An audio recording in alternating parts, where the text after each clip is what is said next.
This is Edward, and this is the Knights of the Round Table Discussions podcast. And we've got some other hosts here. Who wants to go first? Coming to you live and direct from Seattle. Hello. Howdy. Hey everybody, I'm Lauren, admin from Final Fantasy Fanpage. Howdy. And I am Colin, another admin from the Final Fantasy Fanpage, live from Misery, more commonly known as Missouri.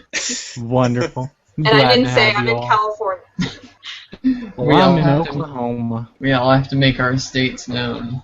Yeah, as Colin said, 4 states, 2 time zones, 1 podcast. There you go.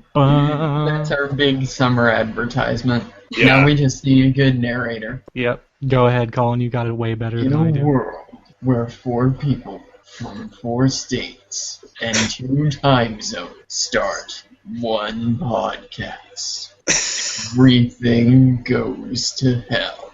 The beauty of it is most people won't actually see this; they'll just hear it.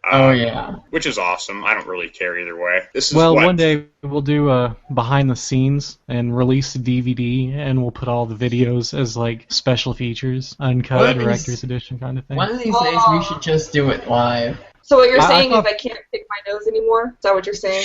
Pretty much. It depends on if you can own it or not.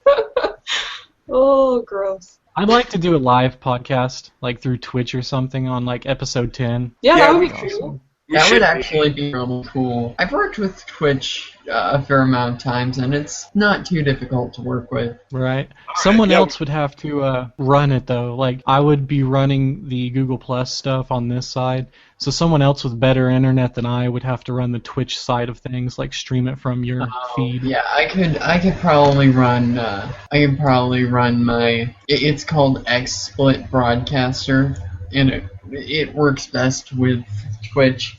There are other live streaming programs out there, but XSplit works best with Twitch.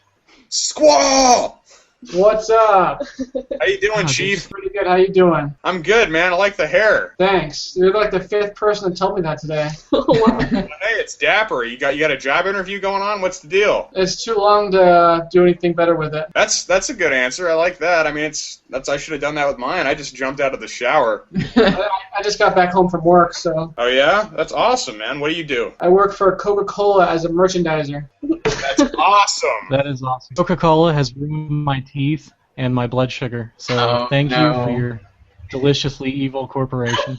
I'm glad I can contribute. I was raised. He with, actually got here Coca-Cola just in time bottle. for introductions, didn't he? Feel free to introduce yourself and say hello to everyone, Squall, who's listening. Oh, hey, Admin Squall here. I had a Squall page. I merged it. It's on the Final Fantasy fan page now. So all you guys, this is the admin who made your lives awesome like 6 months ago. So, and a bunch of people got mad over that. It was ridiculous. Yeah. Why would they get mad over that? They were saying, oh, there's no good Squall pages out there. I already like Final Fantasy. Why are you making Squall go away? Yeah, they can bite it. Right. The more people there is, the less happy most people are. They just like to bitch. Well, what is that deal with that guy who left over Zero? Like, Zero was gone for weeks, I thought. Then out of nowhere, this guy's like, oh, because of Zero, the page is no longer fun. I'm leaving. Wait, somebody said that? Awesome. Yeah.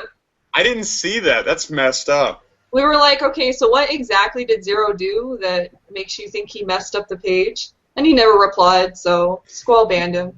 Yeah. Ban hammer.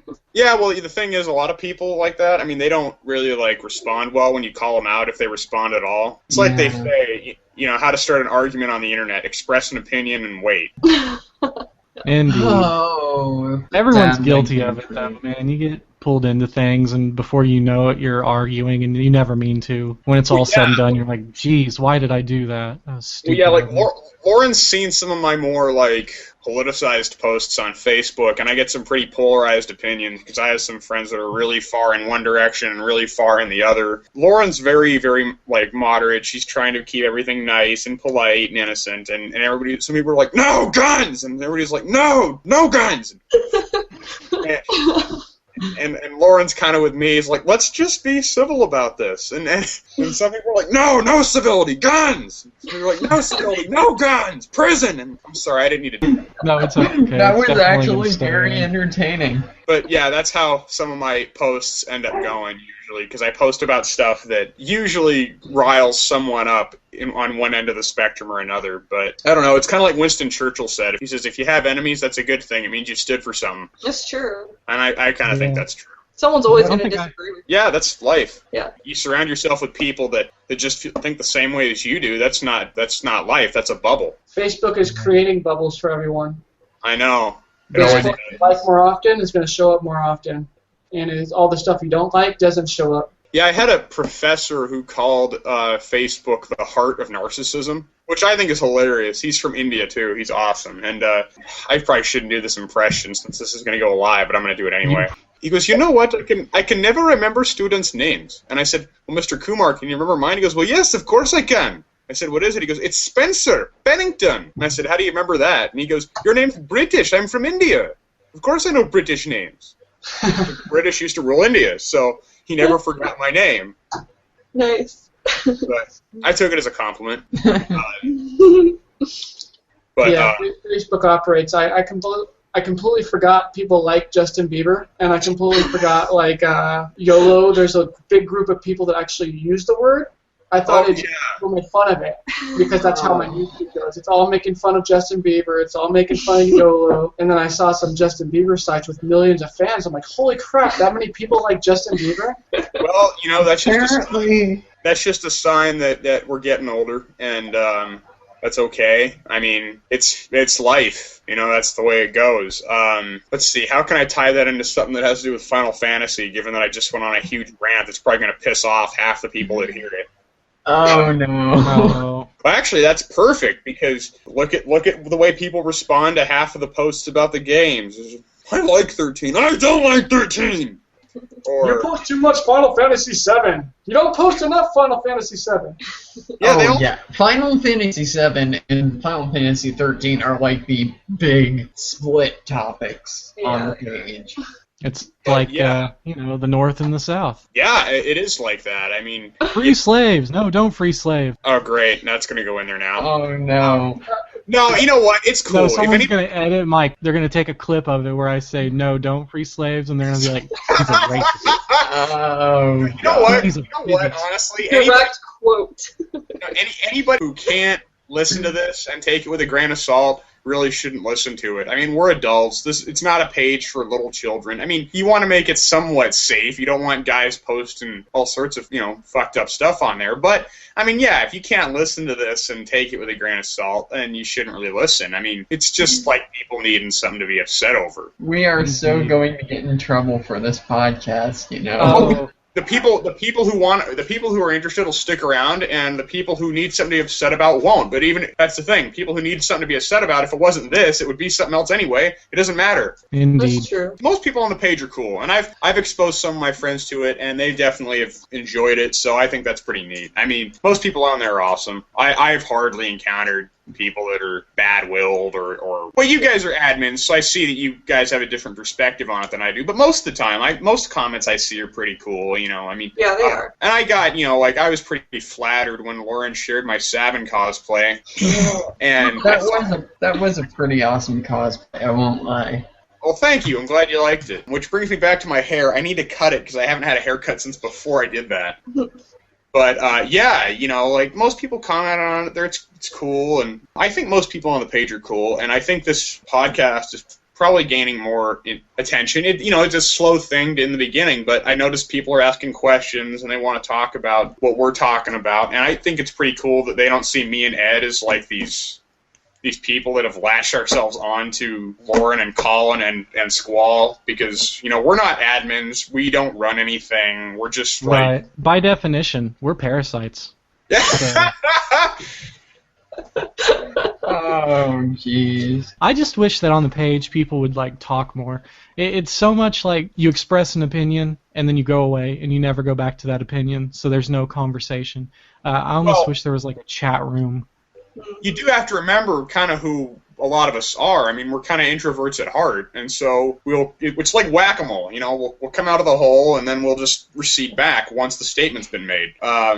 Not that I'm putting that down. I'm like that. I'm just saying that's the way that it is. I understand, but I am. yearn to talk to somebody, and then the rest of our brains are like, stop that, people are bad. You know, it used to be more, I gotta say. I think because Facebook changed their stupid algorithm, and they made it so that if you just post a status with just words, it doesn't show up in people's news feeds where pictures do. Yeah. So it's very frustrating for me because I'll post like a question and I'll say only 100 people saw it. And I'm like, okay, how many likes are on this page and only 100 people saw that? So I don't think it's that people aren't talking. I think it's really that they're not seeing the content. Yeah, I think they should. I always encourage people to go on and follow the page so that you'll see the post, but that's an extra step and people don't know. Facebook just in general was a mess with that. But you know what? We can't talk shit about it. I mean, we're just part of what my high school, my senior English teacher called the electronic nibble. We're just as guilty of being at its mercy because we get everything from it. We do everything on it. We live by it, however unintentionally or subconsciously. I mean, it's part of a generation. It's a generational thing. I mean, you think about it. Like we're the tail end of any generation that had to go to the library for anything, that had to look anything up in a book. But even by the time I was a senior in high school, I mean, I actually liked to write research papers because it was one of the few things I was good at. I'll never forget my teacher going, "I don't want to hear any of you guys bitch, okay?" And he said that. He goes, "I don't want to hear any of you guys bitch. When I was your age, I had to go to the library, pull out books, and now all you have to do is go to Wikipedia. So if I hear any of you complain about having to do a research paper, I will not listen to you." Yeah, He's right. It's crazy. Yeah, and what made it more awesome is that he actually looks exactly like Robin Williams in Good Will Hunting. What about Dead Poets Society? Yeah, he looks exactly, and yeah, when he shaves his beard, he looks exactly like that, and he's hilarious. Like it was Mr. Geary, and I had him first as a junior for a Myth and Legend elective, and then I had him as a senior for a philosophy elective and for my English class. So I already knew him by the time I was taking English with him, and we're sitting there in English, and he goes, "Boys and girls, I want you all to realize that this class doesn't matter. Nothing you do here is really that important, especially since you've all gotten a ride to a 4-year scholarship, and I know a lot of you have already been accepted, but it's like Bob Dylan said, so, you got to serve somebody. And what I'd like each one of you to do is to write down on the card on your table why you're here, and don't say they made me. We already know that part." And, I mean, the guy's hilarious. And the thing is, he actually really wants students to engage in the material, but he's not going to try and force people to do anything that don't want to do anything. He goes, "I have a no deadline policy. You can turn your homework into me whenever you want. I will take it the moment you're standing in line to get your diploma. Just bear in mind, boys and girls, that if I don't get it in a timely manner, I may not grade it in a timely manner. If you want to sleep, I encourage it. Bring a pillow. If you want to text, feel free to go out into the hall.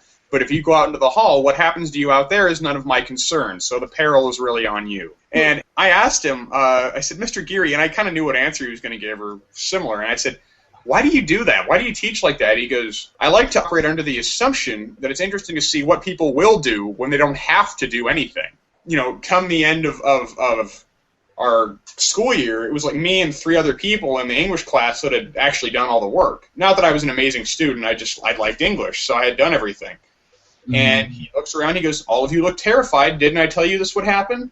I said there was a no deadline policy, and you all really took that to heart, didn't you? You all look like I kicked your puppy. So now I know what's going to happen. You're going to have to cry, and the school counselors are going to come to me and talk about how you're really good kids, and your parents just think you made a mistake.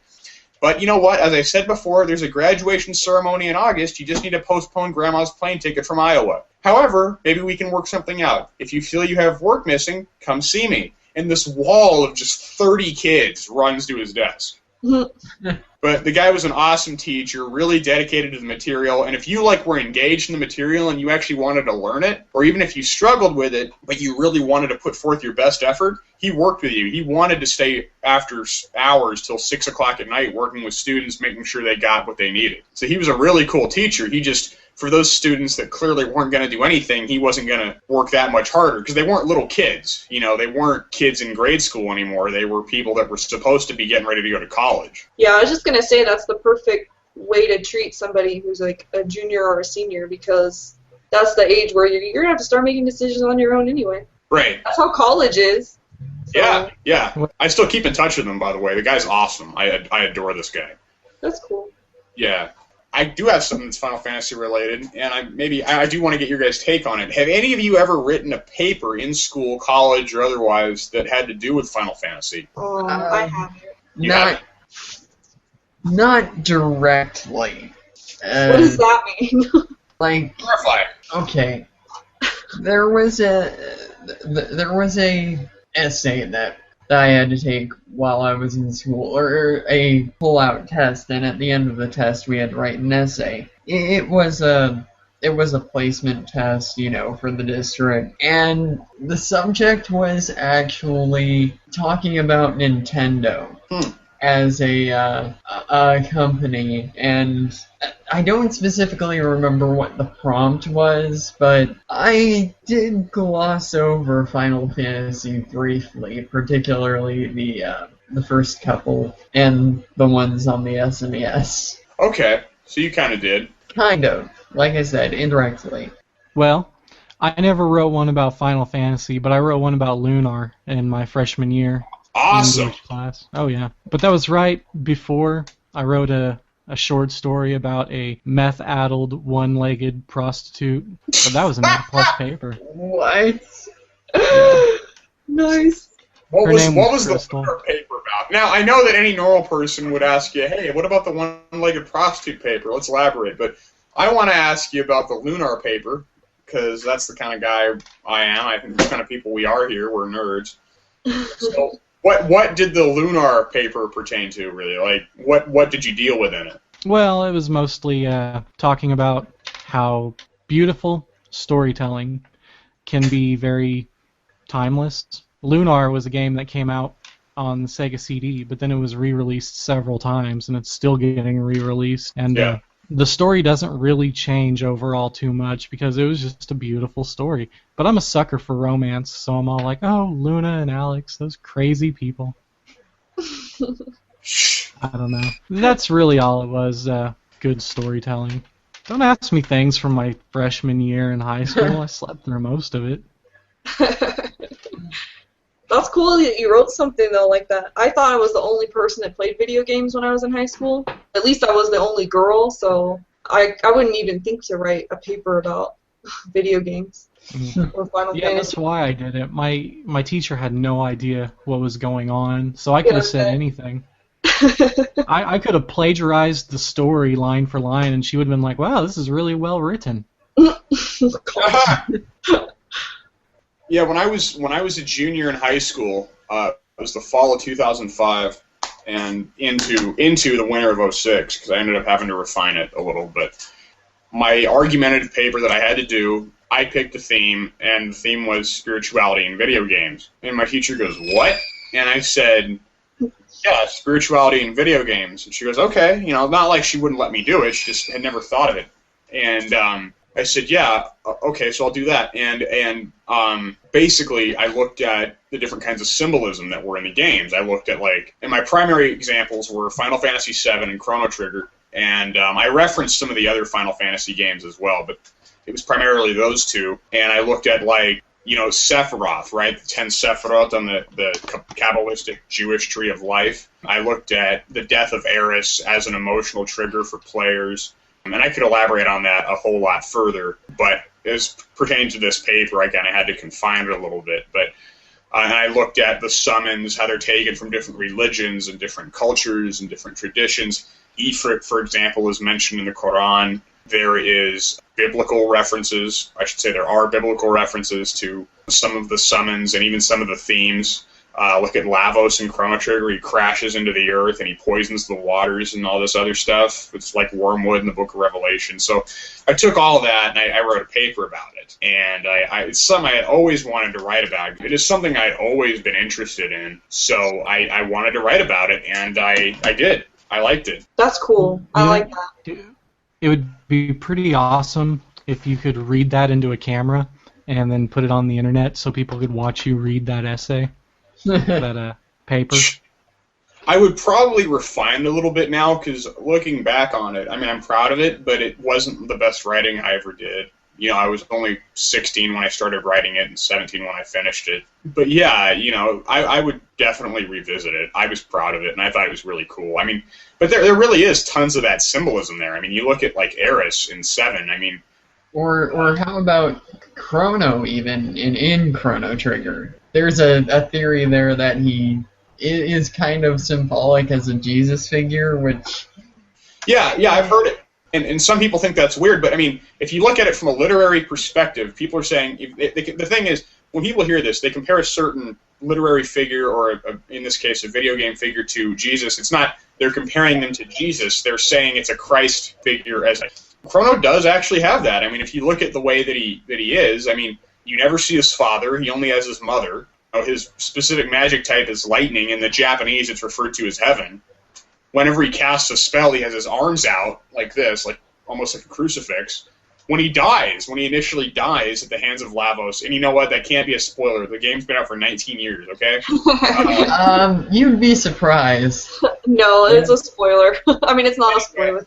Anyway, it's a spoiler, but we just don't care. Yeah, 19 years. Come on. Yeah. When he dies, his hands are out like this, and where is he resurrected? He's resurrected under a tree of life. And the first person to see it is a woman who's close to him. That could mean Marley, or Maru, as she's known in the Japanese, is sort of analogous to Mary Magdalene. So there's all sorts of these different comparisons. There's actually a really powerful comparison between Magus and Muhammad as an historical figure, and there's a lot of evidence for it. A good one is the fact that, you know, Magus is a term from the Persian religion of Zoroastrianism, used for their priests, a wise man. Muhammad is, of course, the name of not only the prophet, but it's a name which means praiseworthy, so it's a name of great respect and reverence. And Magus, in Chrono Trigger, he's in the Kingdom of Zeal, which is kind of analogous to the Far East, the Hanging Gardens of Babylon, the music, and he's cast out because he can't use the same kind of magic that other people around him can. Muhammad was cast out of the city of Mecca for preaching monotheism, and he eventually flees to the city of Yathrib. When we first see Magus, he's in the time period of 600. Muhammad founded Islam in the year 610, and what's going on in the period that Magus is living in, it's a war between humans, all right, people that are analogous to Western Europe, and mystics or monsters who really aren't actually evil. They just have a different perception of the world, but both sides hate each other. They see each other as evil. When you go 400 years into the future, the ramifications of that war are still very present. And what is the city? What is the city that the mystics live in? It's a city called Medina, and that's the second holiest city in Islam, between Mecca and Jerusalem. And in Arabic, the name Al-Madinah means city of the prophet.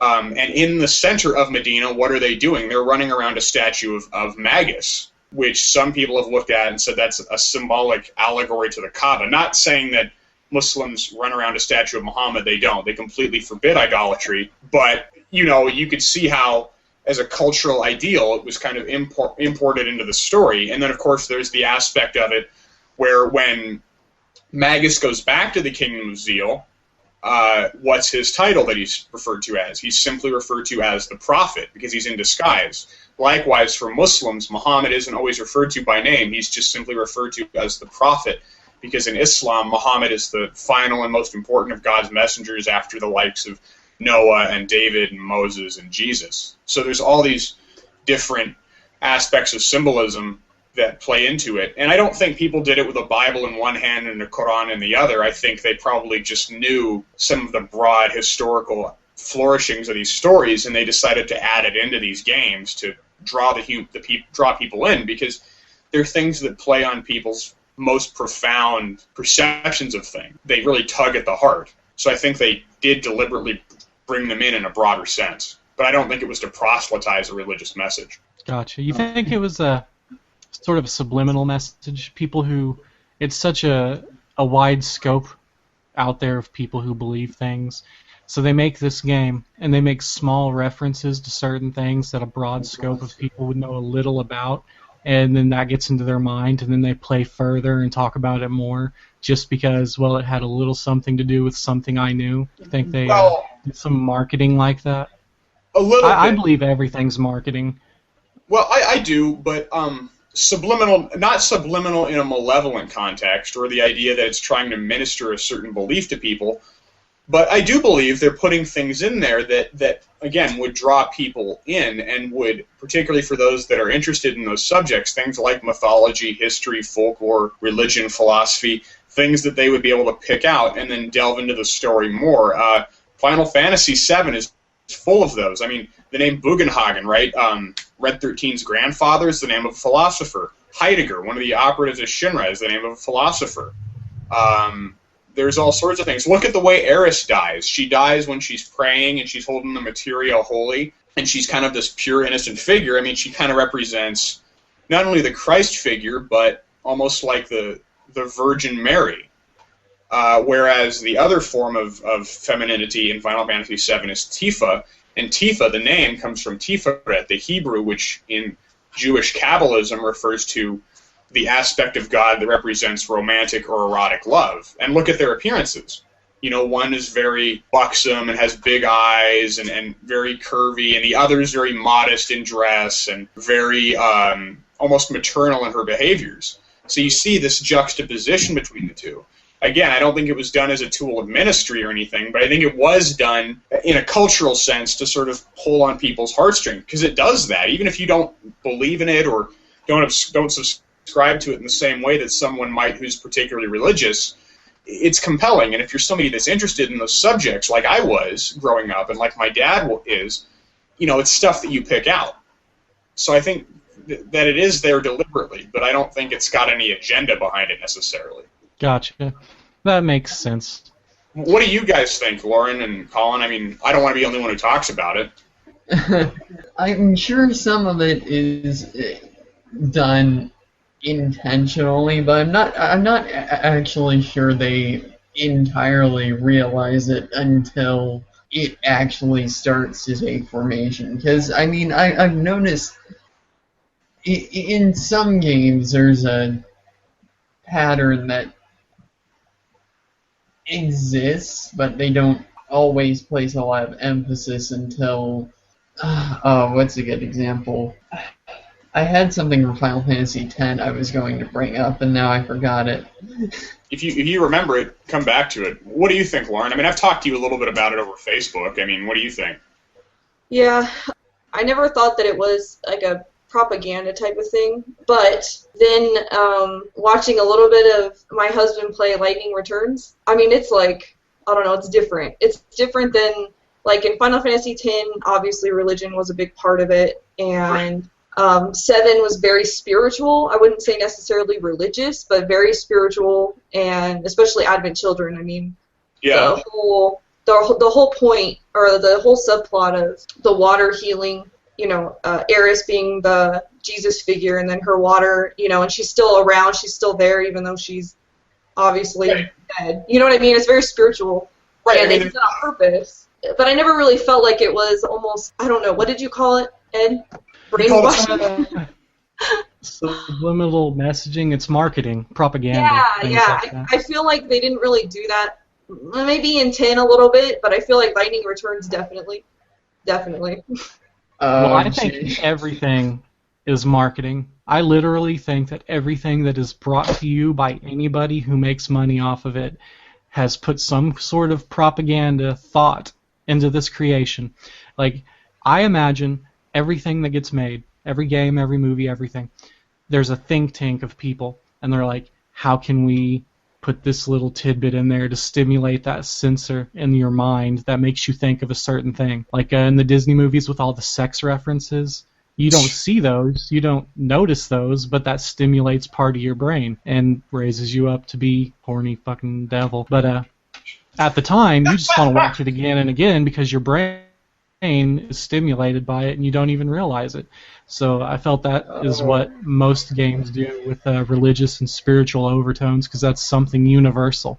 Everyone can understand that, and almost every religion, belief, or spiritual thought process is like that. It has similar things to that, so you can relate to it. Then you buy more. I think we're going to get a lot of interesting reactions off of this podcast. What good? But good. You know, I mean, really, that's, you know, and honestly, I have to tell you, I can't tell you how many people I've met online or in person who have this similar feeling about it. That, I mean, they, you know, they are games, but they're entertainment. You know, you shouldn't look to them for necessarily your own salvation, I guess. But, I mean, they do reach people's hearts. And so a lot of people look at them and they see something that's beyond the surface. And they do it with movies, they do it with books. Why not do it with video games? I think it's a perfect medium. You know, I don't think there's anything wrong with drawing those conclusions, and I think that's the mark of something being good. Is does it stimulate emotion in you? Does it make you sad? Does it make you angry? Does it make you happy? And if it does, then it's done its job. You know, I think that, you know, and some people are probably going to listen to this, and some of them may have a problem with it, but I don't think most will. I think most would engage, and that's what needs to be done. It's not.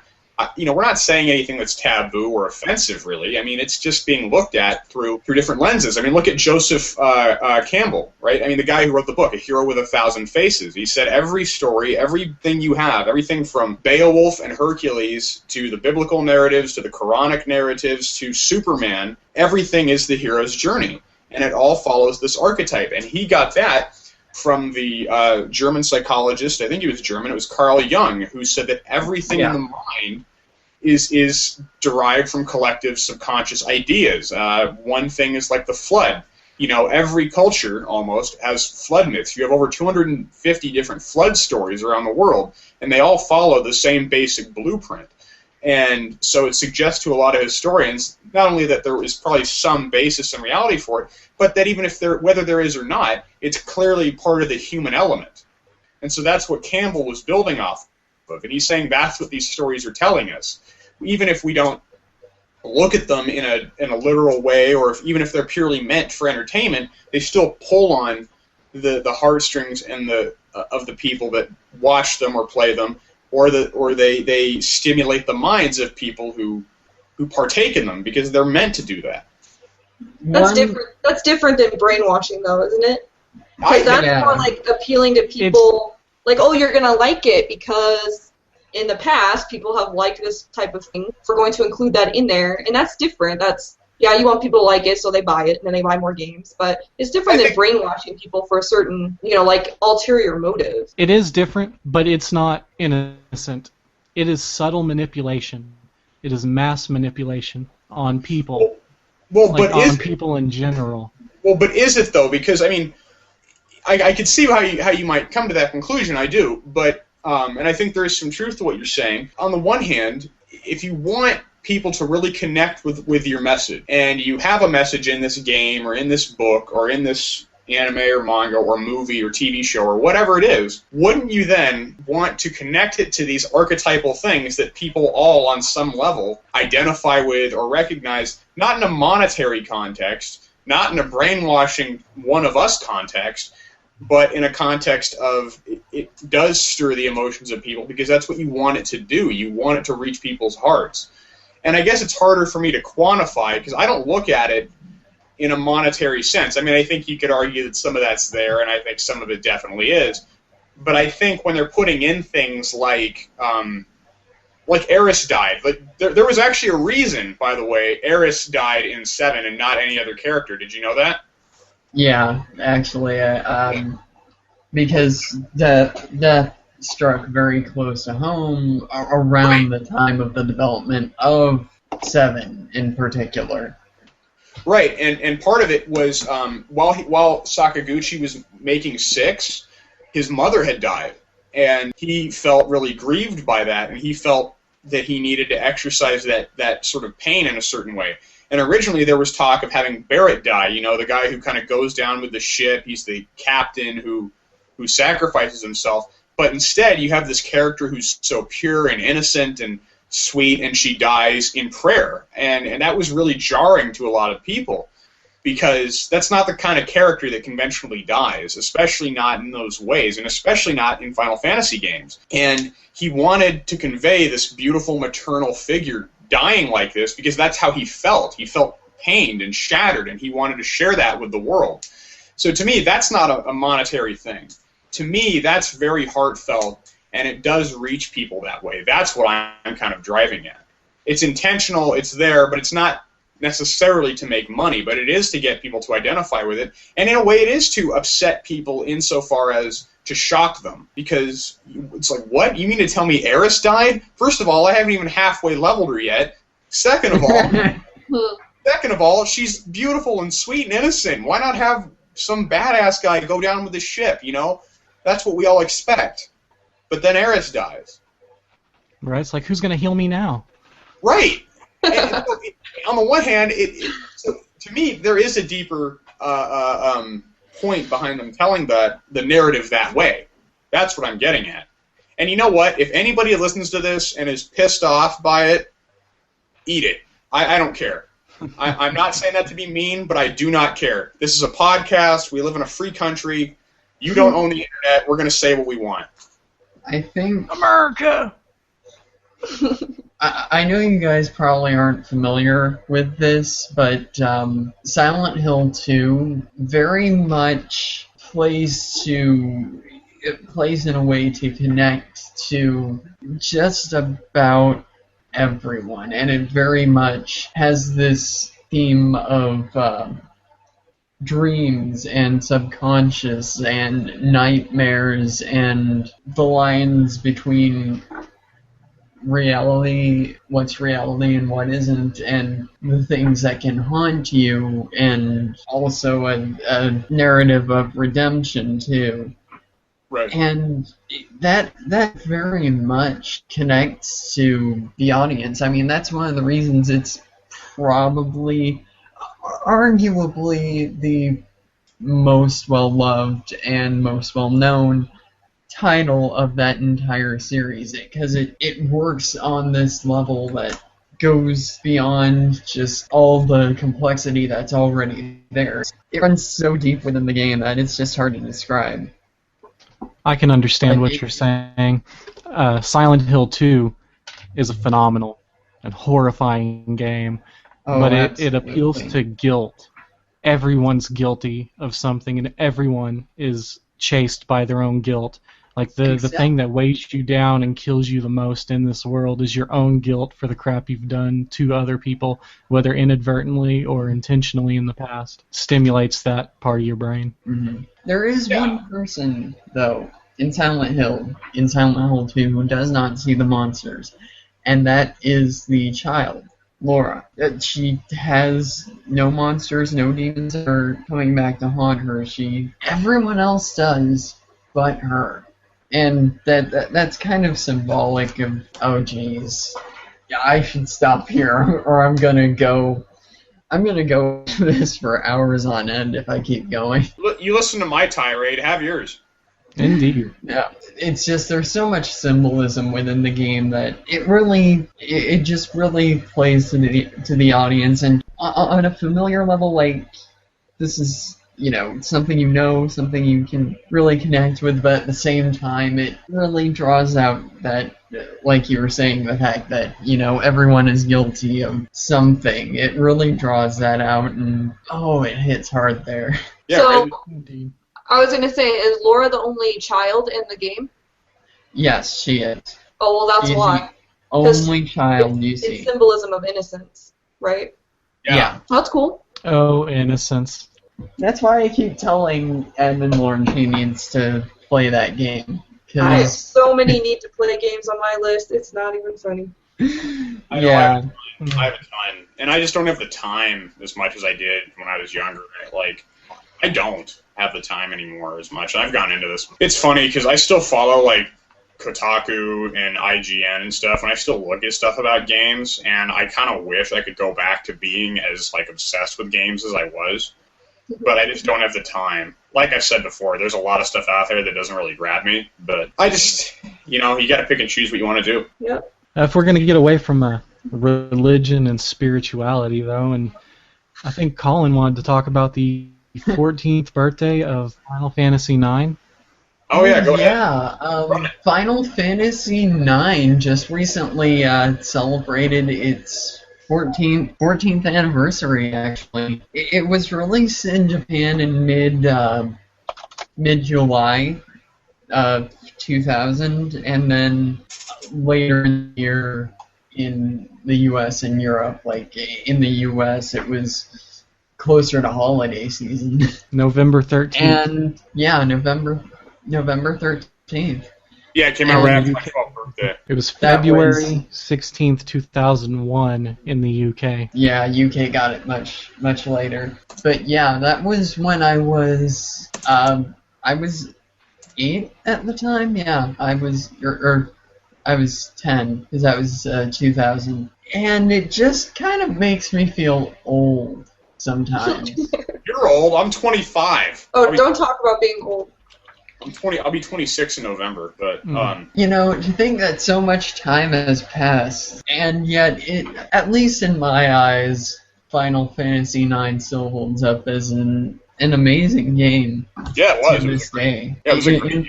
In fact, I think a lot of the Final Fantasy games are kind of timeless in that way. It's nice to have a game that you can always go back to no matter how many years pass. Yeah, I have a few like that.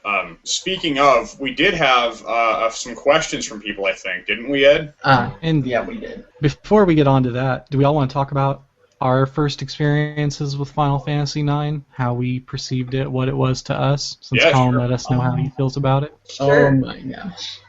Oh man. Thinking back on my first experiences with Final Fantasy IX, it is a game I feel very strongly about. I can tell you that right now.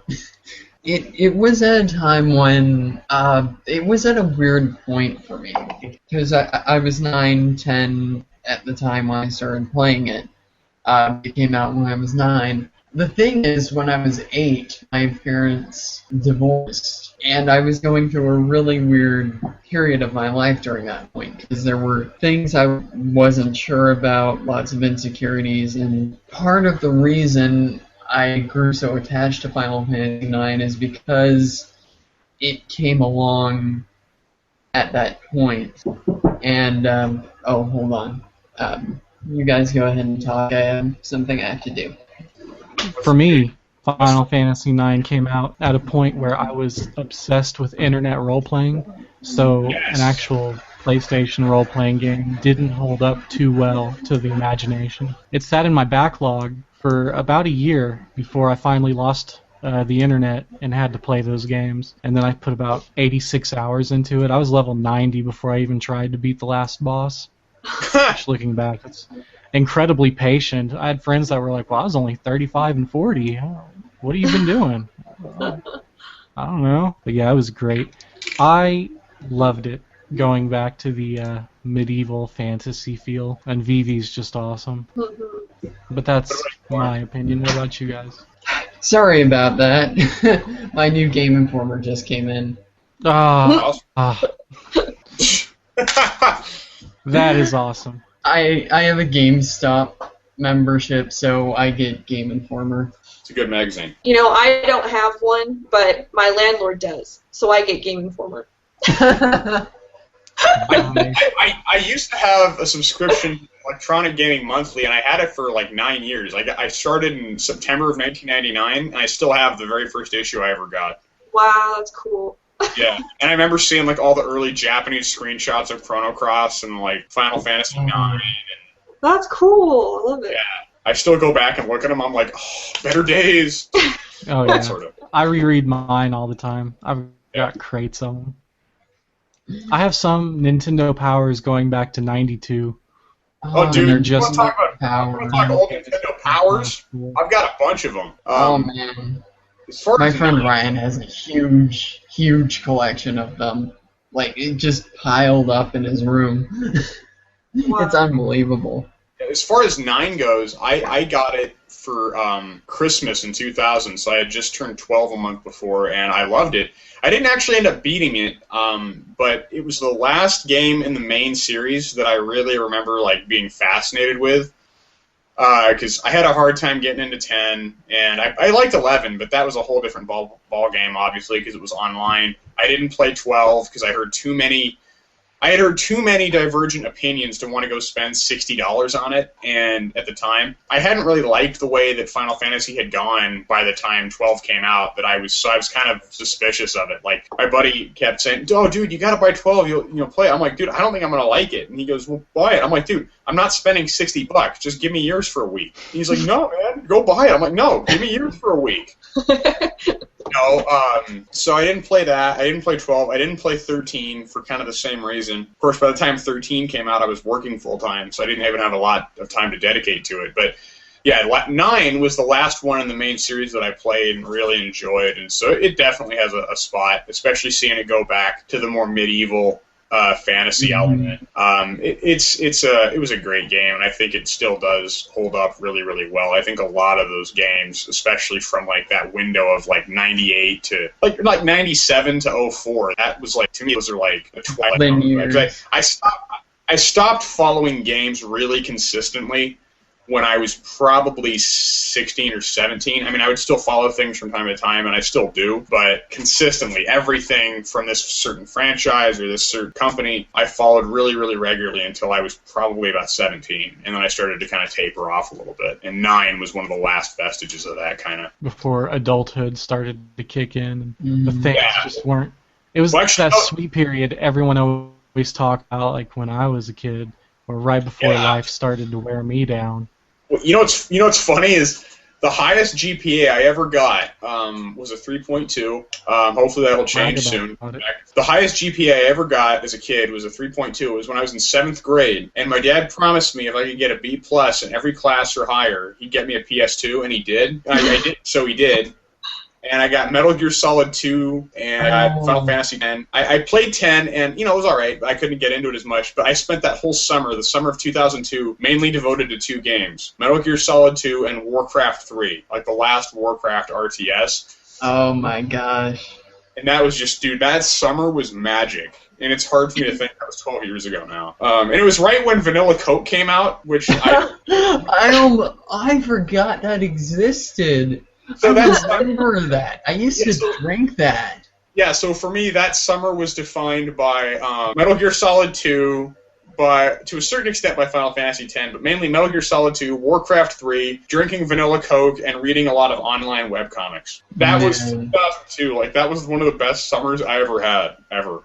Lauren, your experiences with number 9? Yeah. I don't know. I experienced Final Fantasy different than you guys did.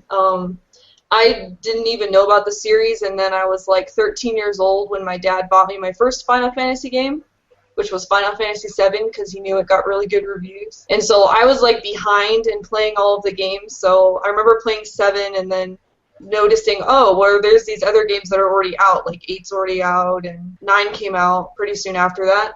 To be honest, I remember being super excited for 8 because it had a love story, and I was like, oh, sweet. There was no romance in 7. I need more romance. And then I saw, and I didn't actually like the game when I played it, which is bad, and then I saw 9, and I was like, the characters look weird. I just felt like they didn't advertise it really well, and so I actually didn't buy it or play it until like way late. My brother played it, and he said, this is the best game. It might even be better than 7. You need to play this. And I was like, okay, if my brother says it's good, then I will play it. And I loved it. It was fantastic and magical. And Zidane is awesome. And I don't care if I pronounced his name incorrectly. I've always said it that way, too. Yeah, I have too. I think I've started to say Zidane in recent years just for no apparent reason. I remember the thing about that name now is that I don't know if you guys... I didn't really watch it back then, but I remember in the World Cup in 2006, they had it in Germany that year, and Germany won this year. Mm-hmm. They had it in Germany that year, and that... I forget which team he was on. I think he was French, but the guy's name was Zinedine Zidane. And he actually was like, he headbutted another player. Oh, yeah. And because his last name was Zidane, they had like the battle interface from 9. And he hit the guy in the forehead with his head, and the guy went down. It had like 999 HP, and it had it all in the Final Fantasy 9 text, and it said Zidane on the Oh my god. So That's I don't know. I always, hilarious. for me, that name now has dual association, and I think because of that, I now say Zidane. Victory fanfare. That's awesome. Oh my god. Yeah, I kind of associate with that. I could probably find that GIF. I'm sure it's out there, but I remember when it first came out in '06, and just all these forums I was on blew up with it. It's like Zidane headbutted a guy. I'm like, what? Oh my god. So, how about you, Ed? Your experiences with 9? My experience with it was like 2000, and at that time I was very obsessed with internet role-playing through chat rooms, IRC chat. You and me, Ed. Compared to yeah. that, like I dedicated 8-9 hours a day to that. There was no other gaming in my eyes, but I still bought games regularly because I had a job, and what else was I going to do with my money but keep doing what I've always done with my money? So I bought it, and it just sat on. I bought it the day I bought Chrono Cross also, and it just sat on my shelf for about a year, and then I lost the internet. I had to wean myself back onto games, and then I finally played it, and it was awesome. I loved Vivi, and did you guys ever find out Garnett's real name? Yeah, I did. I did actually, because we got the we got the strategy guide with it when we got Yeah. it, and it had that annoying play online feature, but it did tell us how to get that, and I didn't quite know the significance of her real name at the time. I didn't learn it until like a couple of years later. When I did, I was just astounded by that. I'm like, oh my gosh, this game is riddled with so many references. Yeah, you know it's a good game that as you grow up, there's still stuff that you find out about it, and it's like, I didn't even see that. Yeah. Well, like half the people It'll be listening like right that now in a have few no years. idea what her real name is. You guys know that, right? I'm not gonna say it though. I'm not gonna spoil it because Aww. Yeah, I let's think just people drag need it to out. find Lauren, it. do you know it? No, that's why I want to know. I don't know it. I'll be honest. Like I said, I didn't beat it, but I wasn't gonna out myself as an idiot. But not that you're an idiot, Lauren. You're an idiot, so you can get on that. Well, I'll type it into the chat so you guys can see it, but all the fans can go out and find out for themselves. Does that I'll sound probably good? just look it up on They're YouTube just gonna Google anyways, search it. or something like that. But you know, I think for those people who do want to find it for themselves, I think just preserve that. Just type it. Okay. I won't say it. I will. No, I'm just Might be kidding. spelt wrong. I'm sorry. The game's been out for a while. That's what I thought. That makes sense. Yeah. Oh yeah. If I was gonna guess, that's the name I would guess. So it I thought it was a dates little, back way early in the series. Yeah. All right. Well, let's get off this before we accidentally spoil that little secret.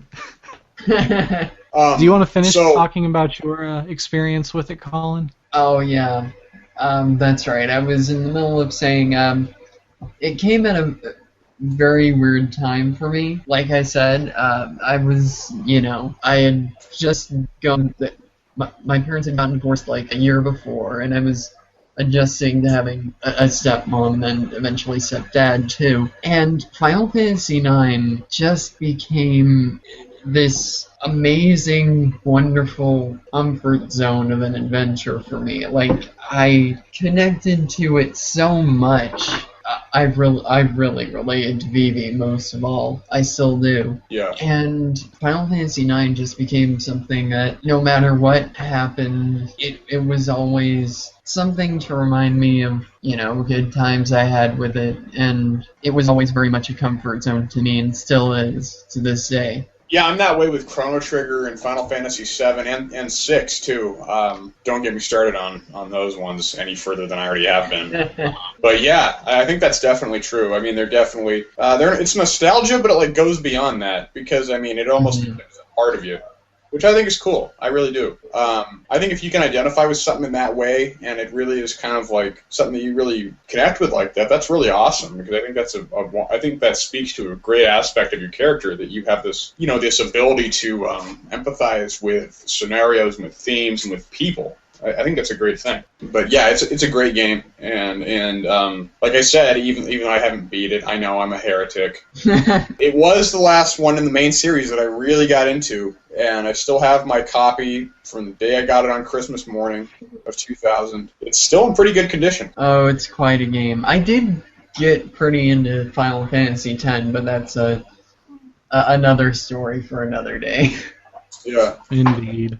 We do have some questions, though, that I think anyone who's listened to this would like us to answer, at least a few of them. Right, if they haven't Probably. stopped listening by now.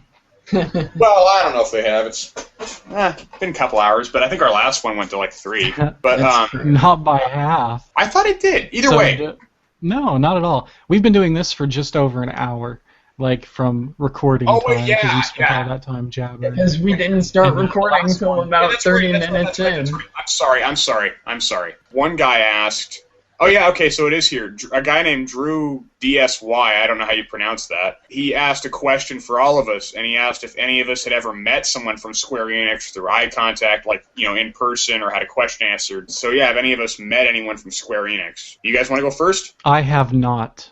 Being a shut-in, introvert, hermit, you don't really get to meet people like that.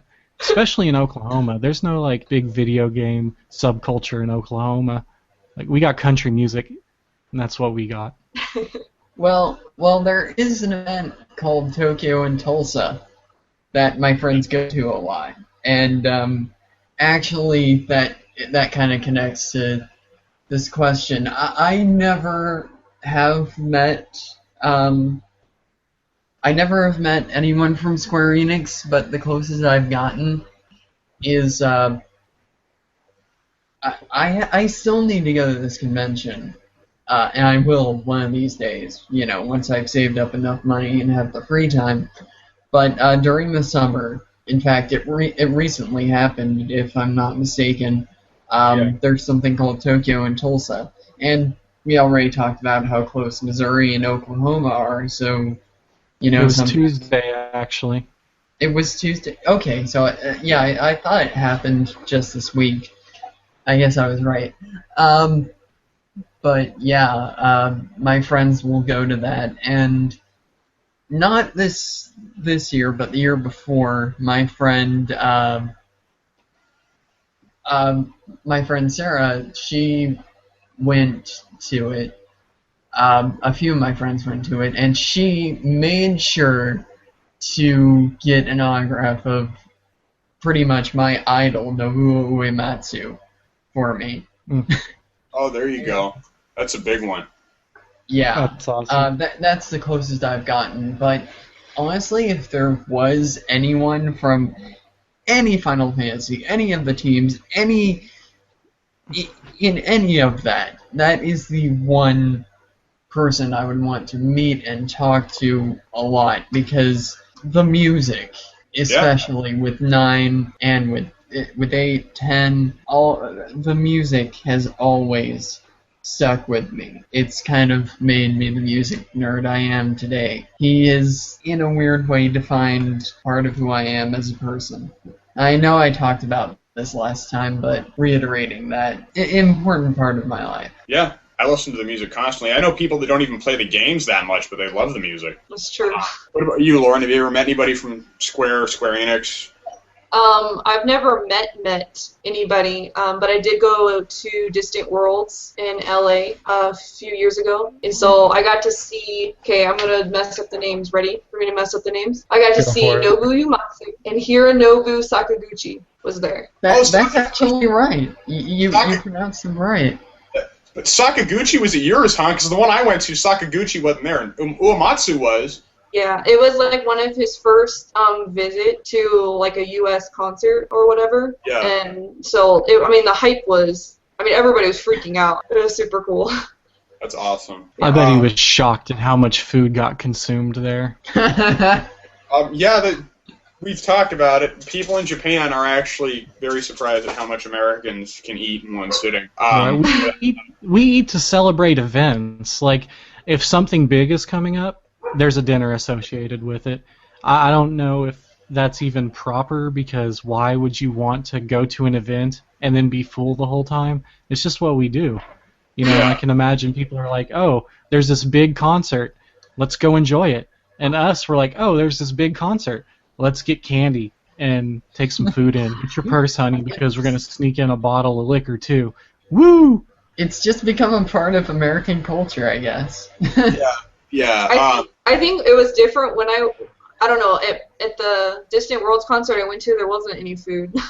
But I think that's because it was at a college, and the majority of college students in California are Asian. So it's just a different culture. I'm not making a joke. I'm being serious. No, I totally believe you. I just thought that was really funny. Actually, I was one of the only white people there. No, the one I went to as well, actually, there wasn't any food because it was at like an actual opera hall. Yeah. A nice concert hall that we have here. So it wasn't like it was at one of the major arenas where, you do have concession stands. This was like where the Seattle Symphony actually played, and they were there playing. So yeah, it was similar to that. Can I say something really quick? Our concert hall had the huge organ built into it. So Dancing Mad was like amazing. Oh, that's sick! I'm so jealous. Oh, it was beautiful. I don't think they did Dancing Mad when I went. I went with my dad, as I told you before, because the girl I wanted to go with wasn't really interested in going. For love. Yeah. Well, that just proves she wasn't, the one. any kind of keeper. Yeah. But yeah. So my dad and I go, and they didn't do Dancing Mad, I don't think, but they did do the opera from Final Fantasy VI. And they actually brought out some real opera singers, and my dad looks at me, he goes, I didn't think there was going to be opera in this. And I was like, I didn't know. And he goes, I don't really like opera. Like, my dad's okay with classical, but for some reason when he gets into operatic singing, he's not as into it. But he liked the concert. He thought it was cool. Like I said before in the previous podcast we did, he loved the Chocobo thing because it showed footage from all the old games, and he loved that. He loved how they had footage from all the games. He thought that was a really cool feature. But as far as the main question is concerned, damn it, I'm going to hog it again for a minute. I feel bad. It's fine. Yes, I have met a guy from Square Enix before, and it happened in a really weird way. And on top of that, my dad, as I've told you before, spent a lot of years in the call center at Nintendo. And originally Squaresoft, as it was known back then, was based in Seattle.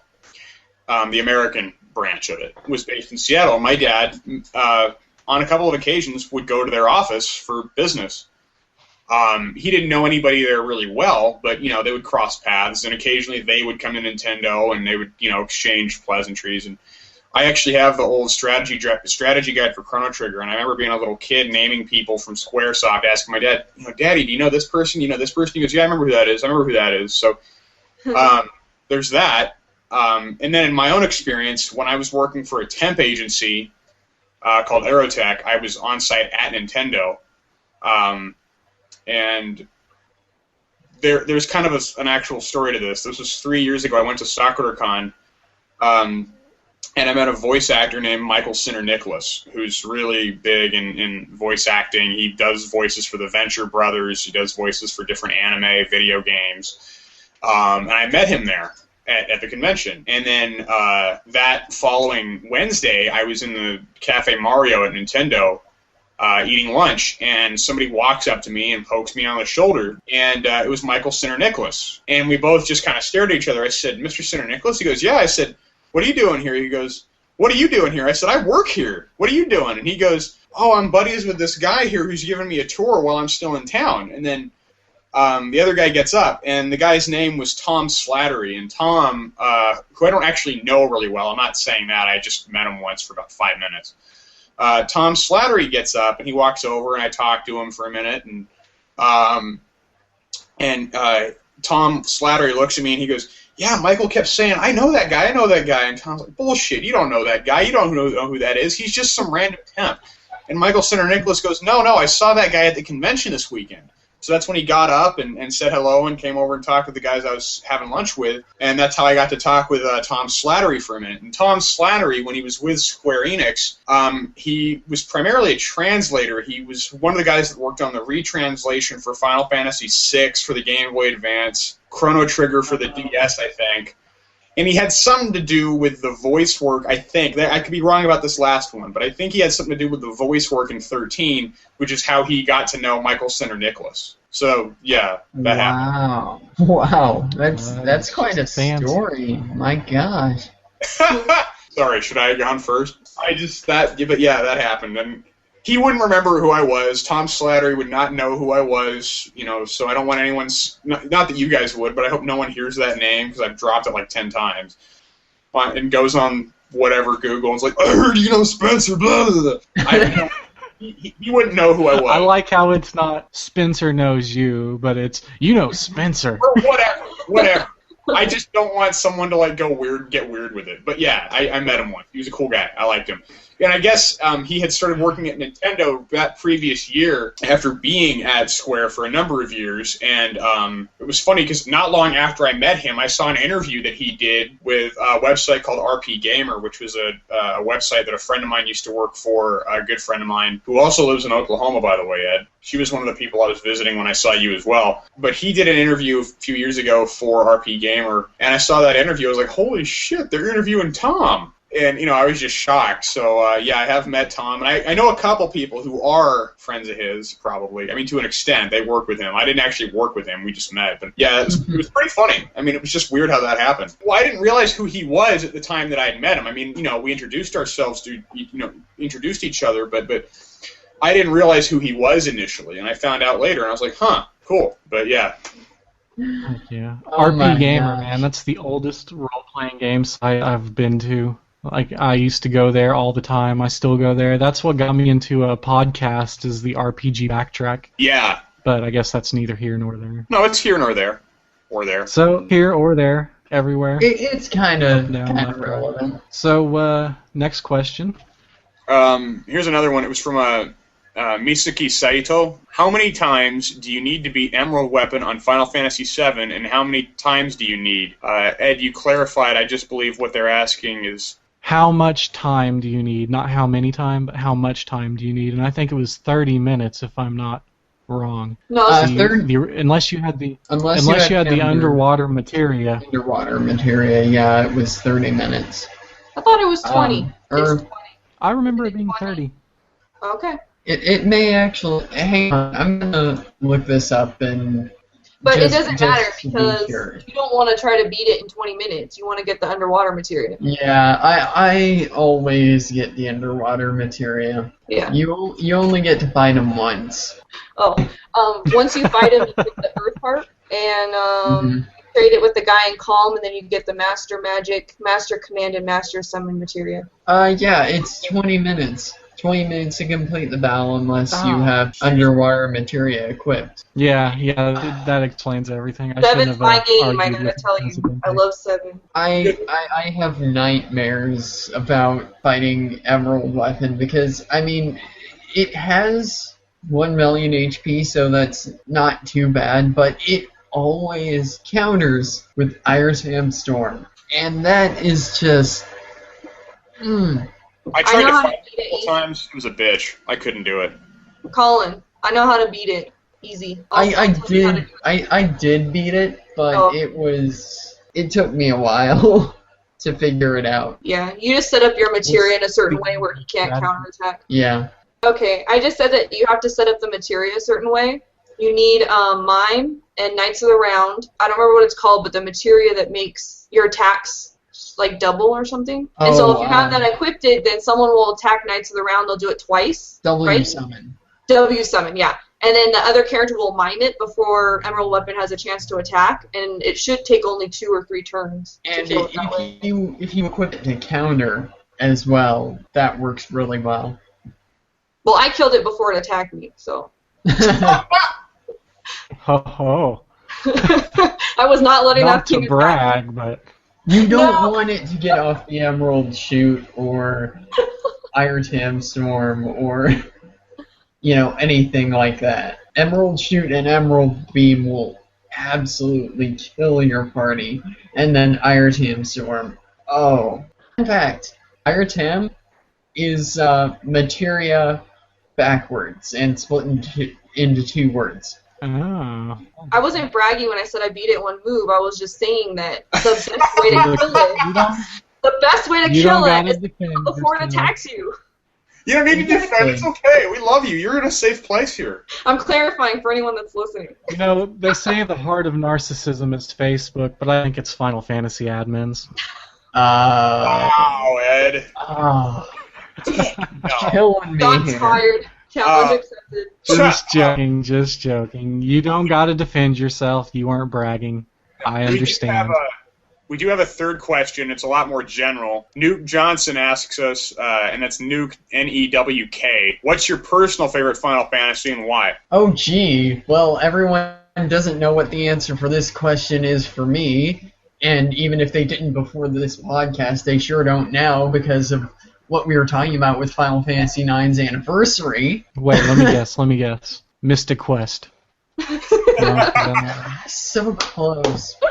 No, That's so Final close. Fantasy game. no, Final Fantasy IX is and always forever will be my favorite Final Fantasy. And I mean, there will be games that are, I guess, may technically be better in quality. Like, people would argue that, 6 is better in its storytelling and how none of its main characters are there solely for comic relief like Kina is, and things like that, other semantics. And, that's true, but it doesn't hold a special place in my heart like Final Fantasy IX does. And it was around that time period too, so it has a place there as well, but not as much as 9.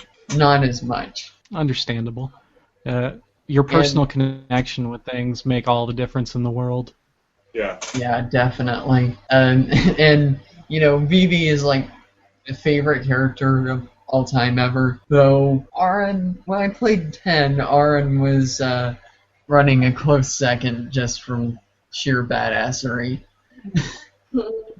But, in 9, there's these quotes in 9 that stick out. Like, ooh, soft.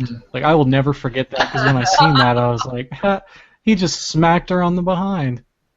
9 is actually one of the most quotable Final Fantasies. I don't mean just in silly quotes, like Final Fantasy IV has "You Spoony Bard" and Final Fantasy VII has "This guy are sick."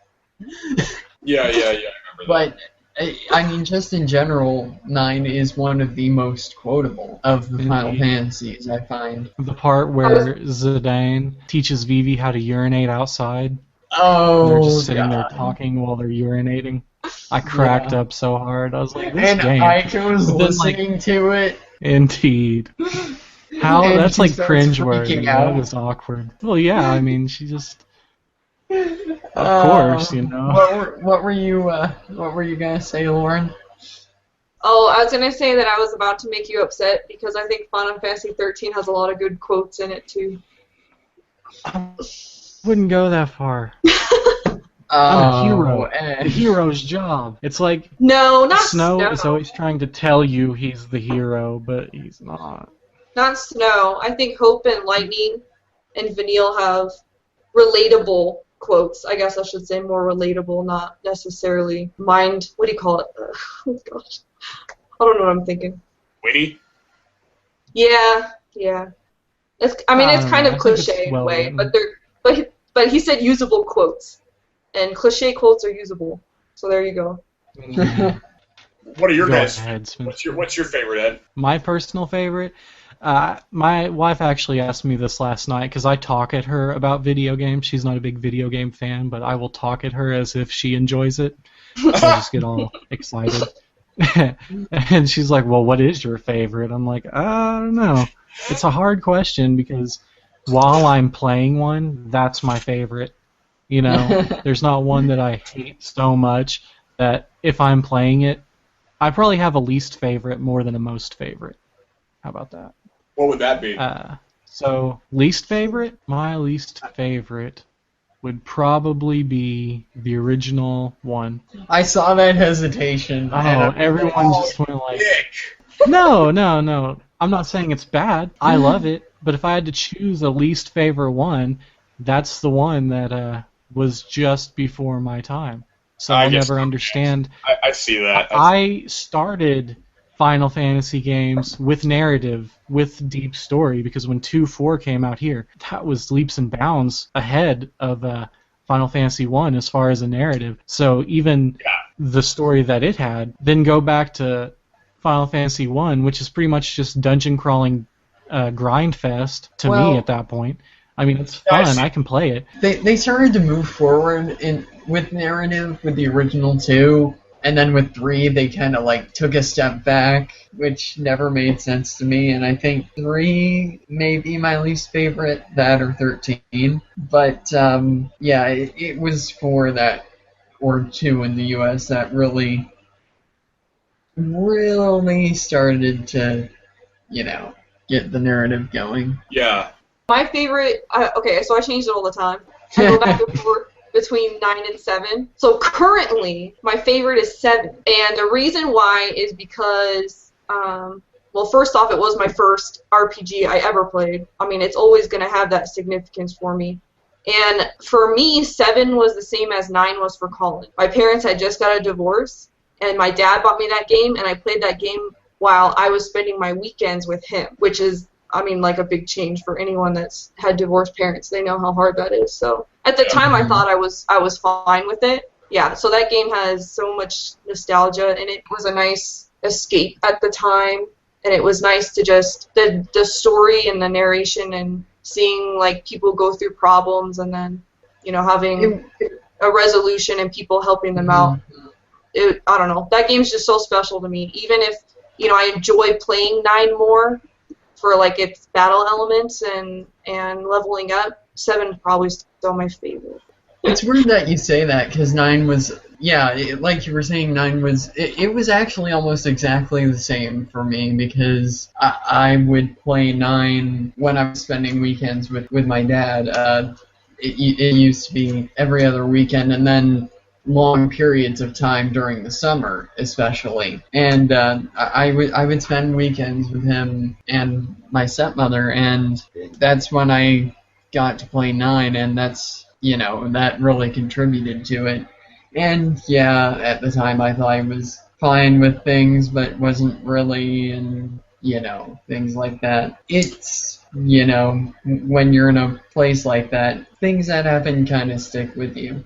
So Spencer, what's your favorite? Well, I have 2, but the one that kind of comes out on top is 7, and the reason for that is I actually started playing Final Fantasy when I was 6, when my dad showed me the first one, and then he showed me 4 when it was still 2, and he showed me 6 when it was still 3.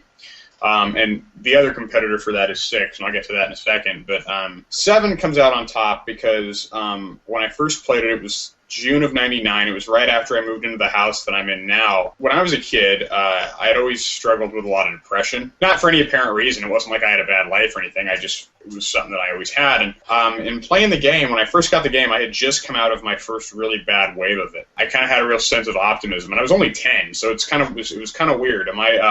I don't want to get depressing, but anyway, I really felt like I was at a new stage being just that young, and I had first played the game. And as strange as it was, I really identified with Cloud, because he's not heroic, at least not in most ways. He's really rather shy and disturbed and awkward, and I could kind of relate to that. Up until I was probably 16 or 17, I didn't really get along well with people my own age, and I wasn't very social. And, you could see obviously that Cloud had this mental anguish in the game, and I could kind of relate to that. So it really meant a lot to me. And then the summer of 2000, I kind of fell back into a depression for a while, but I was still playing a lot of that game, and it was therapeutic for me to play that game when I felt that way, before I really started to get a handle on that stuff. So, I mean, it's partially because I could relate to Cloud, and I could relate to the narrative, and, it was the first one that I really played at, like, any great long length. I had played some of the others, but not to the way that I played 7. So there's that. 6 would be the other contender for that, because even though as a little kid I didn't get especially far in 6, I would always keep playing parts of it. And I always loved its setting, like, because it had the whole steampunk thing, and I didn't even know what steampunk was then. I just thought it looked cool. But the setting was great. I loved all the characters. As time has gone on, I've come to love them even more, especially, obviously, Sabin. I really loved Locke. I thought Locke was just a total badass. Yeah, Locke and Sabin were my 2 favorites, but I also loved Terra because I thought it was really cool to see a female hero, because I had never seen that before. It was just something that stuck out in my mind, so I loved that. I thought that 6 was it was a really powerful game, and it was really well done. As I've said before, there was nothing in the game that was superfluous or felt like it didn't need to be there. The characters all worked really well. They all complemented each other well. Their storylines all wove together together really well. It wasn't like there was too much going on, so I think in a way it's probably the best rot in the whole series. It impacted me, but I think as far as impacting me really, really deeply, 7 takes that, and that's my favorite of the Final Fantasies. My favorite RPG of all, and I feel this does bear saying because it is kind of in that same family, is Chrono Trigger. Chrono Trigger. I had a feeling you were going to say that. Well, yeah, and part of that is because I played that when I was 6, and I just was obsessed with it. I was obsessed. It was one of the things that first sparked my love for history, and my dad played it with me. Because prior to that, I'd only played one RPG. It was Super Mario RPG, which was another really awesome game. Oh, that one was really good. Legend of the Seven Stars was... Yeah, it was an amazing game, and my dad played Mario RPG with me constantly and Chrono Trigger with me constantly, and Chrono Trigger and Final Fantasy VII and Final Fantasy VI have been like 3 games that have always stayed with me throughout my entire life. But as far as Final Fantasy goes, for me, it does have to be 7. I know tons of people say 7, but for me, it really is. Indeed. We're the age group that experienced 7 the way it should have been before easy access internet. Yeah, well, and it was interesting. It was the first Final Fantasy that was really in 3D and that had a modern take like that, and I think that made it stand out. So there's definitely that. It was right on the cusp of a lot of things. It's weird for me because I saw 7 and I saw my dad play it a lot, and I never really got to play it during, that first time I really saw it and experienced it.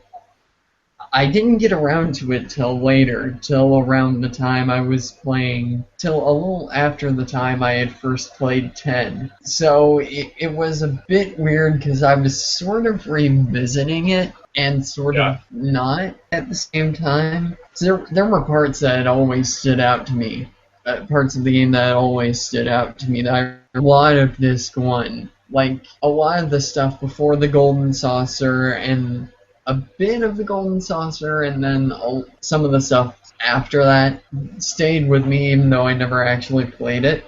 Right. And so it was kind of strange for me getting around to that. Yeah, to me it was a great game. I've never left it, and I've never stopped playing it, and I don't envision that I ever will. So let me see, are there any other questions? I just want to be sure we ask all of them, because I don't think there were that many.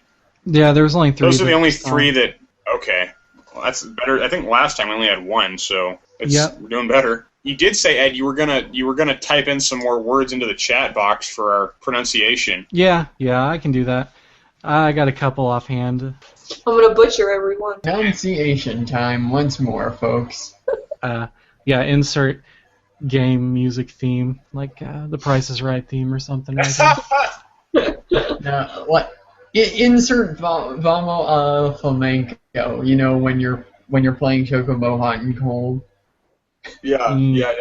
Okay, well, what I want you guys to think about when you're answering these is not how you say them now, because now with the internet and deep conversations that people have been bitching at each other for years over, the pronunciation is pretty generalized. So with these, I want you to think about how did you say it the first time you experienced the games, and how did the people you know who played these games say it? In school, if people you knew played the game, because like 7, a lot of people I knew at school played 7, and we all had differing of opinions on how things were pronounced and whatnot. So, easy one first. Sephiroth. Is that how you always said it? First time you read it? Sephiroth, yeah. Sephiroth. When I first heard it, it was Sephiroth, because there was a guy I knew before I even read it. He pronounced it Sephiroth. I don't know why. But before I even read it, I pronounced it Sephiroth, and then I think like a year later I started saying Sephiroth. Yeah, I pronounce everything phonetically, so I pronounced it Sephiroth when I first saw it. Yeah, it took me a long time to actually put the word in my brain. Like, when I read things, if I get to a word that's going to make me get out of the experience, I just get a mental picture of the word, and I don't think about how it's pronounced, So, like, my thought process will be like, we must go fight, and then I'll just have an image of that in my head. I won't even think, like, phonetics or anything. I'll just have an image of either him or his name. Until I sat down and actually read it and had to talk with other people about it, That's just how I thought it existed in my mind, and I didn't need a pronunciation. Then people were saying it was a Sephiroth and a Sephirioth, Sephiroth. I was like, those sound horrible. So I And picked the they're all one that wrong, sounded the best because to me, they- which was Sephiroth. Because at the end of the game, they pronounce it for you. The choir pronounces it for you. Sephiroth. Yeah. I guess that's true. Doom, So doom, that's- doom. That's one thing we actually heard the pronunciation of. Yeah, that's That's true. I did not know that. I'm not going to bullshit you, Colin. I did not know that at all. I never made that connection. My No. mind just went, Yeah, I figured it out a few had years no ago. idea. I was like, huh, they're saying Sephiroth. I'm like, Yeah. well I didn't played, know Final See, Fantasy 7. now looking back, I can hear it. Like, I can hear the song, and I can hear that. It's like, I'm bad about that. I'm oblivious about a lot of things. So I guess I was just oblivious about that. I'm always Like the other day, I found out very- for the first time that Twinkle Twinkle Little Star is the alphabet. The tune. Da, da, da, da, da, da, da, Oh, that's funny. da, da, da, da. Yeah. I'm like you though. Like, I Ed. didn't know if I that. see a word and I don't know how to pronounce it, I will give it a nick. So like if I didn't know how to pronounce Sephiroth, I probably just would have called him Seth the entire time. Normally what I do is I just go, like I'm taking an astronomy class right now, and I saw a word I couldn't pronounce, which is not usually the way I am, because I'm pretty good at reading things, even things that are difficult. But I saw a word that was like, nana something other umbrella, and I'm just like, and then I moved on into the sentence. I actually verbalized it that way. Like I was trying to hold back a sneeze. I was like, and then I went back to what I was doing. Like you pronounced Buhagen earlier? Never had Bugenhagen. him. Bugenhagen. Yeah. Bugenhagen. Red 13's grandpa. Yeah, Bugenhagen. and Heidegger. I thought it was Heidegger, Heidegger. I always had a handle over. I always said it, Heidegger. I always said Heidegger, and I always remembered him because he was a fat guy that laughed, and he got told to shut up by Rufus a lot. Well, he didn't laugh. He hee-hawed. Yeah. He said, he said, I told you to stop it with your stupid horse laugh. Or something like that. All right, what's your next word, Ed? What do you got? Type it in the chat box. Oh, materia. Materia. Yeah, materia for me too. Because Yeah, I always materia thought, for me as well. I always thought, it was similar to material, and Yeah. I just took off the O sound and said it is materia. And that's always how it, looked, too. What, you know what's It- funny about that word? Oh, sorry, go ahead. It just, made sense that way. It always made sense that way to me, so, yeah. Yeah, the funniest thing about that word is it started to impact the way I spoke, and so read, and so when I would read the word material, I would think, oh, cool, I want that materia. And then I'd be like, oh, wait, it's nothing to do with that game, and I'd get depressed. So it started to work its way into my vernacular, even though it shouldn't have. And I think one time I said something like materia. I think I said, yeah, that's a good materia. And I said that to somebody once, like, what the hell are you talking about? I'm like, materia. And I'm like, I just want so bad for it to be real. So, I mean, We have a Yuffie over here. yeah. Well, I did. I wanted it to work bad. I wanted that, I loved that concept. I really did. It was a great one. Let me see if I can think of a word and type it. I mean, I know that's your domain, Ed, but I want to see if I can think of one. Can I say one that I know I pronounced wrong? Okay, yeah. Type it. Type Type it? Well, you guys probably know how Yeah, to say it, but I was dumb in the way I said it. Oh, you can't think like that. Shinra. Yeah, wow. Shinra. Shinra. Yeah, so to me What'd it you looked say? like it was China, and so I pronounced it Chinra. That's not that bad. It's not that bad. They're- Oftentimes they're- the SH can be a C. That was a hard habit to break.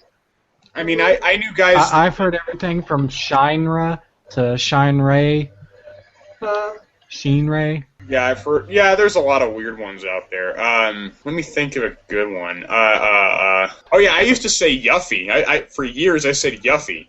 Yeah, I said Yuffie too. And I said Tiffany. Really? I always say Yeah. Yuffie. I always said it Yuffie and Tifa. I said Tifa. Yuffie and Tiffany. That's the Until I was- Midwest right there. We said I said- Yuffie and Tifa. Tifa and Yuffie. Yeah, see? Me and Lauren. We're on the same Wow. page for that one.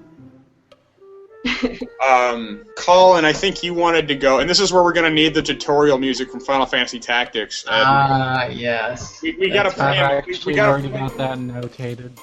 You do. Okay. We got to play him in with it and play him out with it. And it's got to be the tutorial music from Tactics. It's also there in War of the Lions.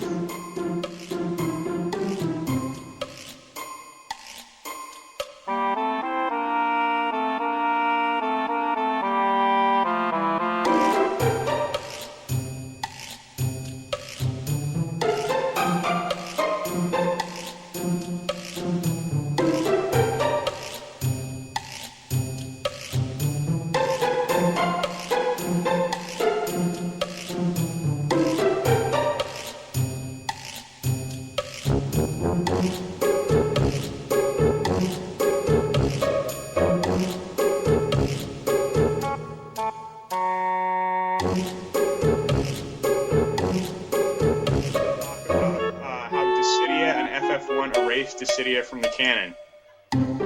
Yes. Square is sometimes more clever than we give them credit for.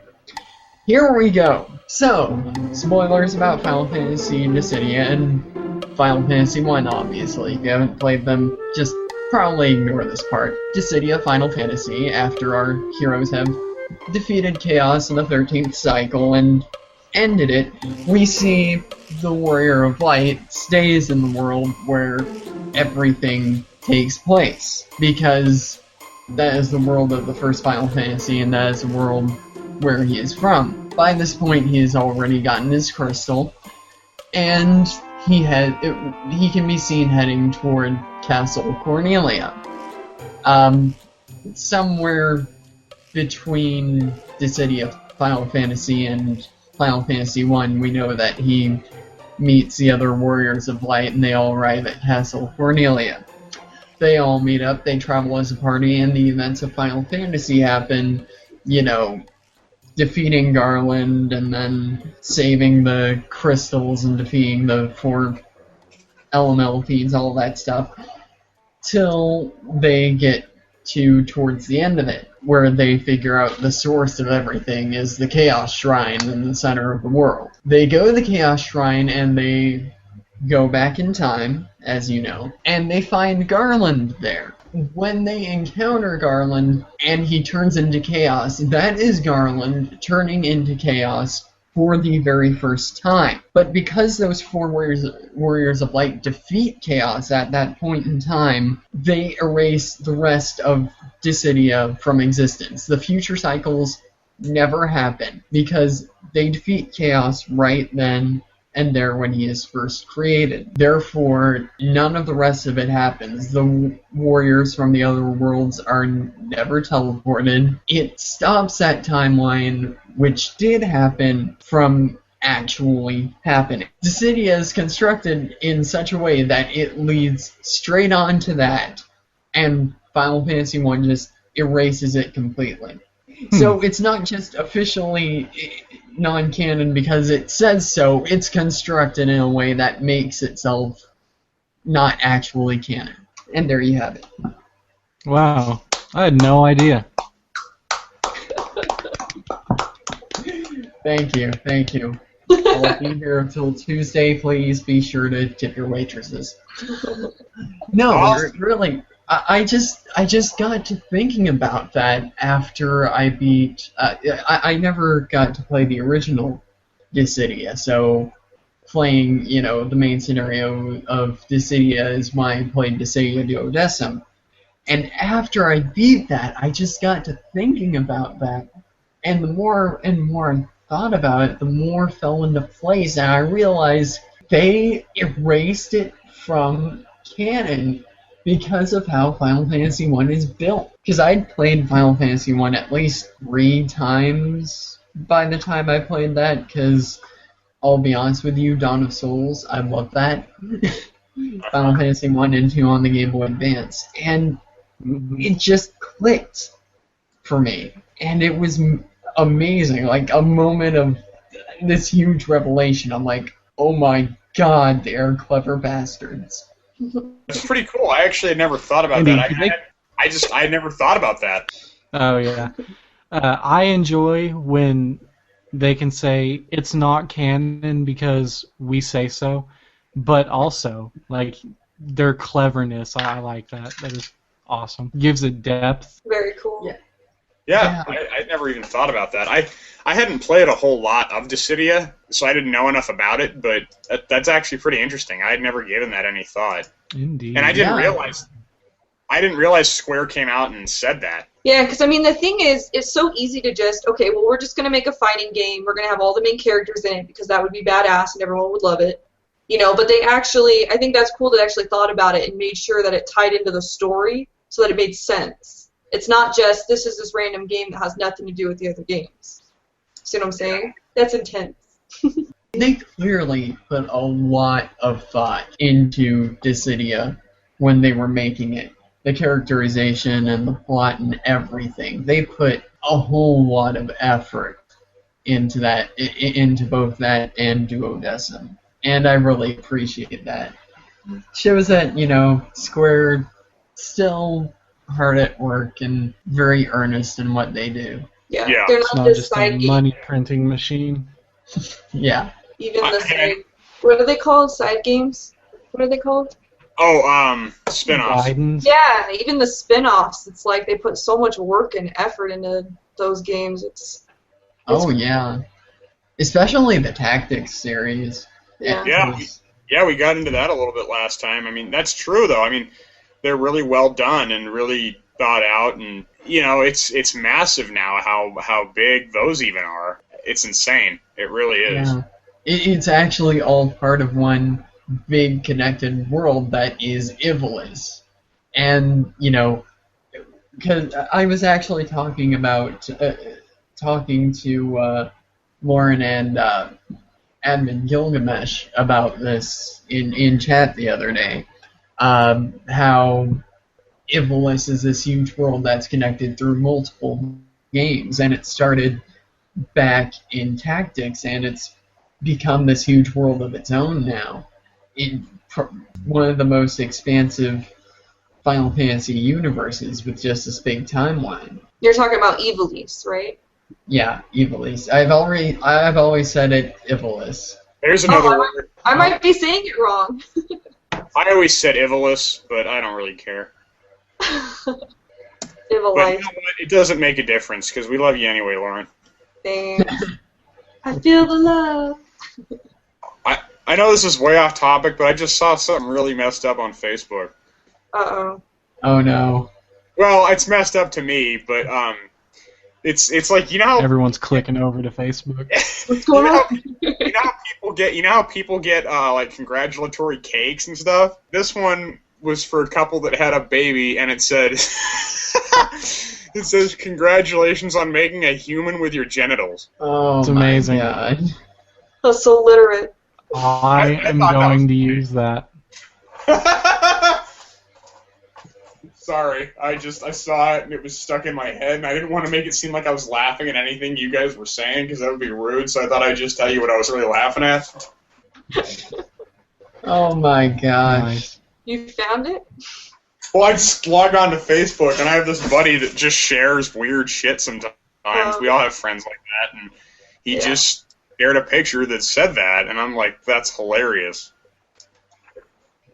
Yeah, Facebook for me, like outside of the group, like outside of the Final Fantasy fan page, it's essentially just for funny pictures. A lot of it really is. I mean, and a lot of it's pointless too, because you could do it without it. I don't know. That's just proof. I mean, I just log on to Facebook for a minute, and the first thing I see is that. But Speaking of Facebook, it looks like Weird Al, Colin, you posted one of his videos. Yes, I did. Is he making a comeback? Oh, yeah. He's actually been doing something over the past week. Is he on day 5 now, I think? yeah, he's like one video a day for a week or something. Yeah, 8 videos, 8 days for his new album, Mandatory Fun. Yeah, that's a week right there. Yeah, 8 days. a week and a day. And Was that like a Men in Black Day? 36-hour Arturian calendar? Just being a dick. That'll get cut out. Weird Al. Why did you say he's making a comeback? He never left. he never Did really he left. not? He left my world. After running with scissors, he sort of disappeared into obscurity. Oh, he was doing shows, that's why. Yeah, straight out of Linwood. He was doing shows in Vegas and stuff. He didn't disappear. Oh, yeah, straight out of Never Linwood. I disappeared. forgot about that. I mean, yeah, straight out of Linwood. One of his biggest songs came out about that. You know, the nerd anthem. White and nerdy, yeah. Oh. Can't believe I forgot that. What nerd? He generally has breaks of a few years between his albums, so it's, you know, nothing too out there. All right. I withdraw my comeback statement. Well, no, I get it. I mean, I was misunderstood. well, no, some of these guys they kind of go silent for a little while. Speaking of music legends, though, I don't know if you guys are huge like classic rock fans or not, or blues fans, but Johnny Winter just died. I was kind of pissed. Oh my gosh. He's old though. 70. Yeah, this guy. Oh, that's not too This guy I old. follow on Facebook just posted something about it. Yeah, I posted something about it this morning, and I was like, my dad got me into him. I was shocked that he died. I guess he was in Zurich. He was touring in Switzerland, or he had just finished a tour. But yeah, so there's that. There's you know what? I'm gonna actually plug something right now. That sounds stupid, but I'm gonna tell you guys something you should look up, because it's something you all would like, and I've recently gotten into it because, as I'm sure you guys can tell, and I'm sure you guys have some of the similar interest in it, I watch anime. One of the, and of course, one of the big ones that's been going on for the last year is Attack on Titan, and recently in the last few months they've started releasing the dub in English, which I actually think is very good. I've been watching it on Toonami. And one of the people who does one of the voices in English, a woman named Ashley Birch, she voices Ashley Birch is somebody in the English dub of Titan. Yeah, she voices a character named Sasha Browse, and she's a secondary character, but she figures into the story. But Ashley Birch, you may already know this, Colin, but Ashley Birch is part of a video game comedy sketch that does videos every few months on YouTube, and they've been doing it for the last 6 years. It's called Hey Ash, What You Playin'?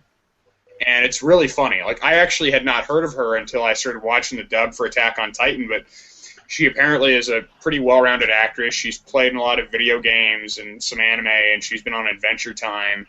But her initial claim to fame was this series of videos that are centered on video game humor that she does, called Hey Ash, What You Playin'? So I'm just going to type in some to the chat box to their YouTube channel, because I think you guys might be interested in it if you don't know about it yet. But it looks like Colin does.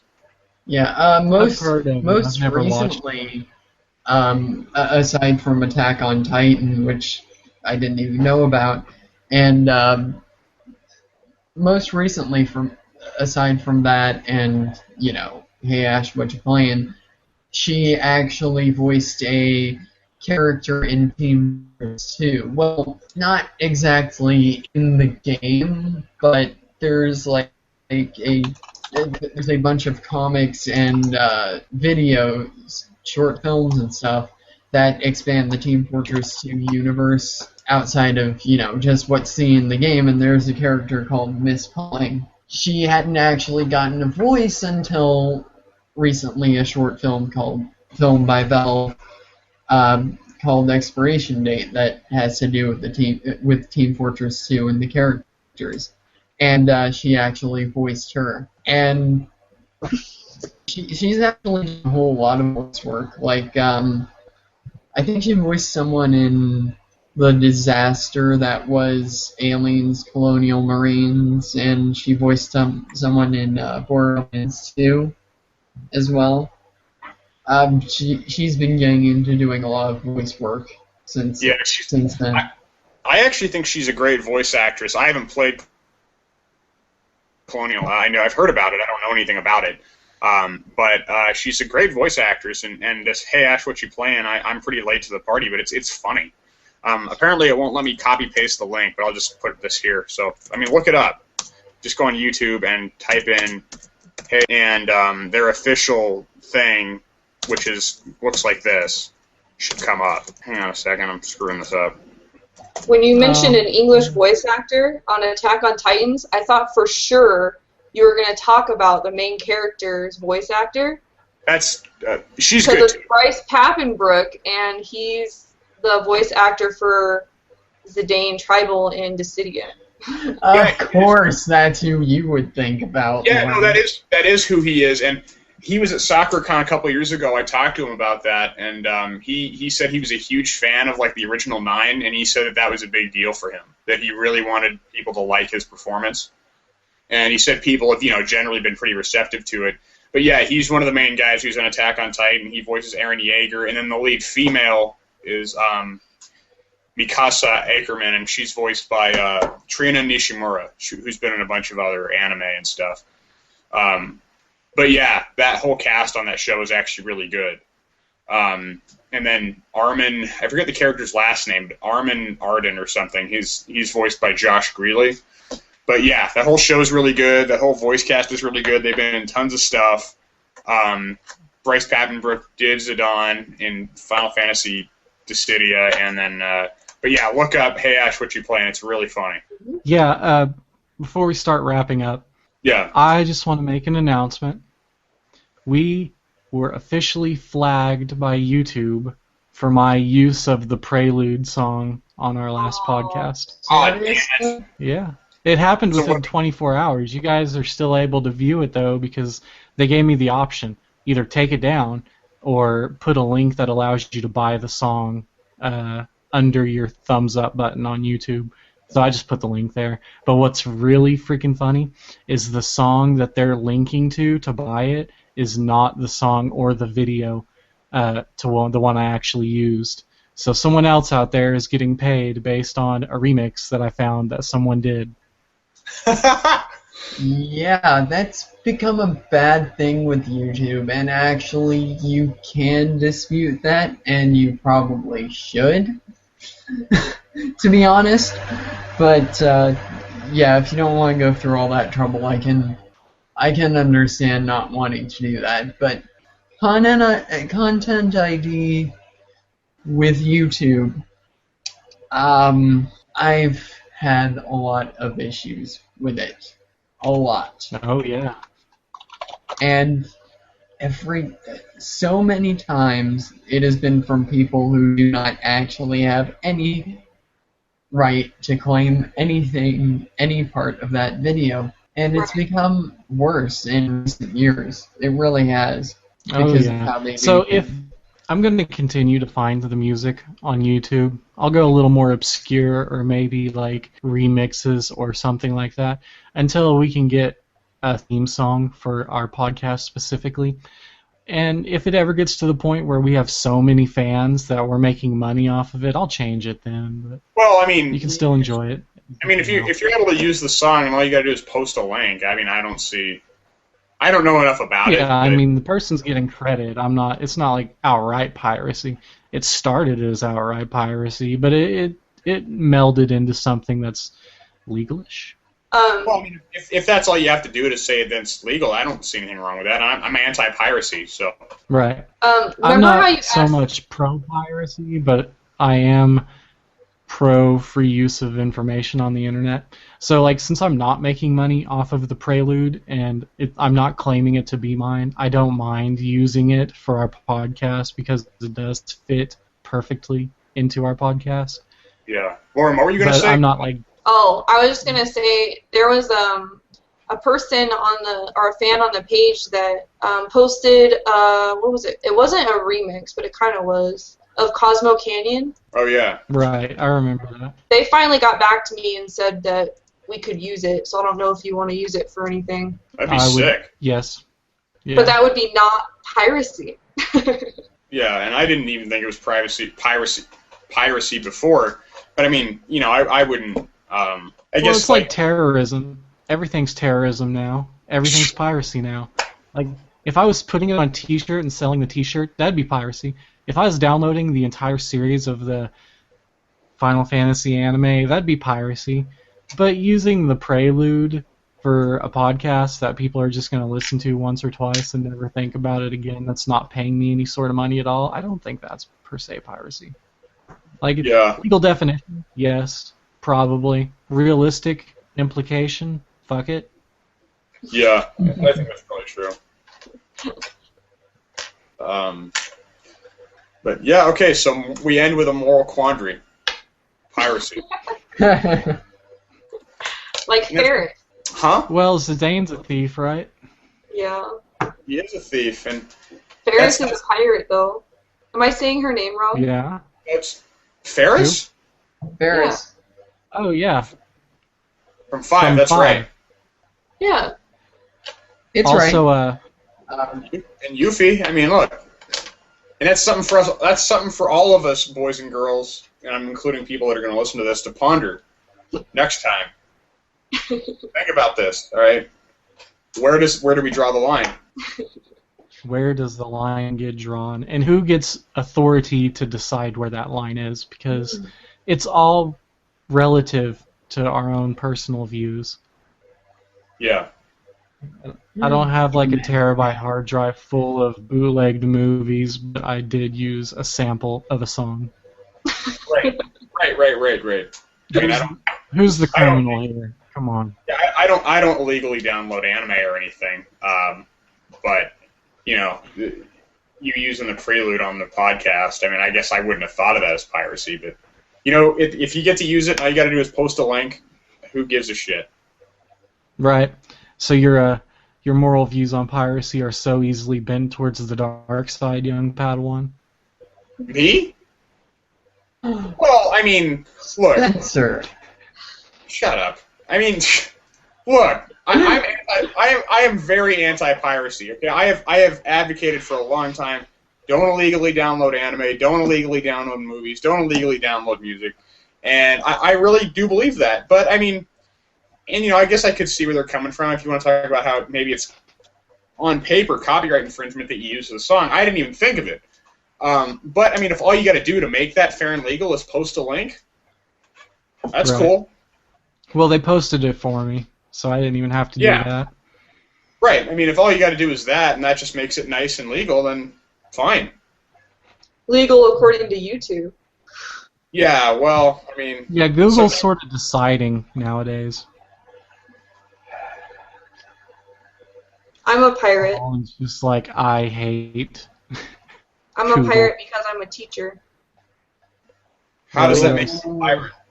Because all teachers, we call it borrowing, all teachers borrow lesson plans and worksheets from the internet. Oh, awesome. You are a pirate song here.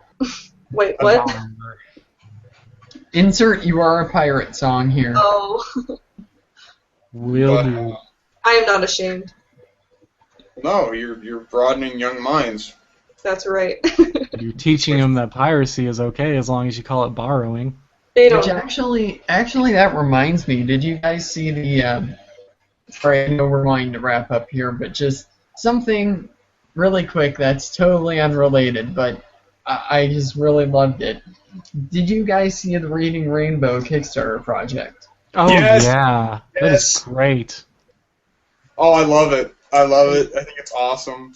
They're wanting to bring Reading Rainbow to kids everywhere around the world. And so they started a Kickstarter for that. I think that's pretty awesome. It is. I agree. Last time I checked, it had over like $5 million toward it. So Yeah, I think they hit like their first 100,000 in just like 20 hours or something. yeah, something like that. Mm. It was pretty amazing. Yeah, it's awesome. Man, I love reading Rainbow. I love to be read to. That was my favorite part of school. Oh, 'Cause I sit grew there. up on that stuff. Yeah, it was a great show. Man, we've been Anyways, talking for like 3 hours. Oh, my stomach's growling. I'm hungry. Yeah, it's about I dinner got a couple time. things I gotta take care of. Yeah, I gotta cook dinner. All But right, folks. let's make a nice outro so I can cut all of our talking about food and how long we've talked, and it'll just go from Reading Rainbow to the outro. Okay. All right. Well, we had a pretty interesting podcast today, didn't we? Oh Yeah. yeah, a lot of moral quandaries, ethical spiritualities, and hey Ash, what you All sorts of playing? shit. We solved all the world's problems today. Yeah. Not all of them. Well, but there'll be more tomorrow. So We that's, still have to figure out how many likes to the center of a Tootsie Pop. We need to make that one of our missions. Next I- podcast, I will have a Tootsie Pop, and as we're talking, I will just lick it the whole time and keep count. All right, that sounds I wonder good. if I affix a pedometer to the Tootsie Pop, if it would count the strokes against my tongue. I don't know. You'd have to stroke it pretty hard. That's what she said. Oh my god. Oh my god, I feel so bad now. Colin, did you do that on purpose? Not at first. Not at Only as I started to say it did I realize. Mhm. yeah, I do that. I'm in the middle of a sentence, but it's like, no, you've committed. You got to say your bullshit statement. You gotta own it, so someone can. You gotta set it up, because people laugh, and laughter is the key. Oh. Sorry, that's a really weird laugh. I have a bizarre laugh. Like, one time I accidentally laughed like that over my intercom at school. I was like, ha ha, and everybody heard it. And people were coming up to me after school. They're like, Spence, I heard you laugh. I'm like, how'd you know it was me? They're like, no one else laughs like that. I was like, oh, yeah, I guess they don't. But I had to do a spoken speech. hard. That's a good place to end on, I think. Yeah. All right. Guys, thank you today. It was fun. Thanks for working with my schedule because of school and everything, so I appreciate it. Not a problem. I'm just happy that it's not a Sunday.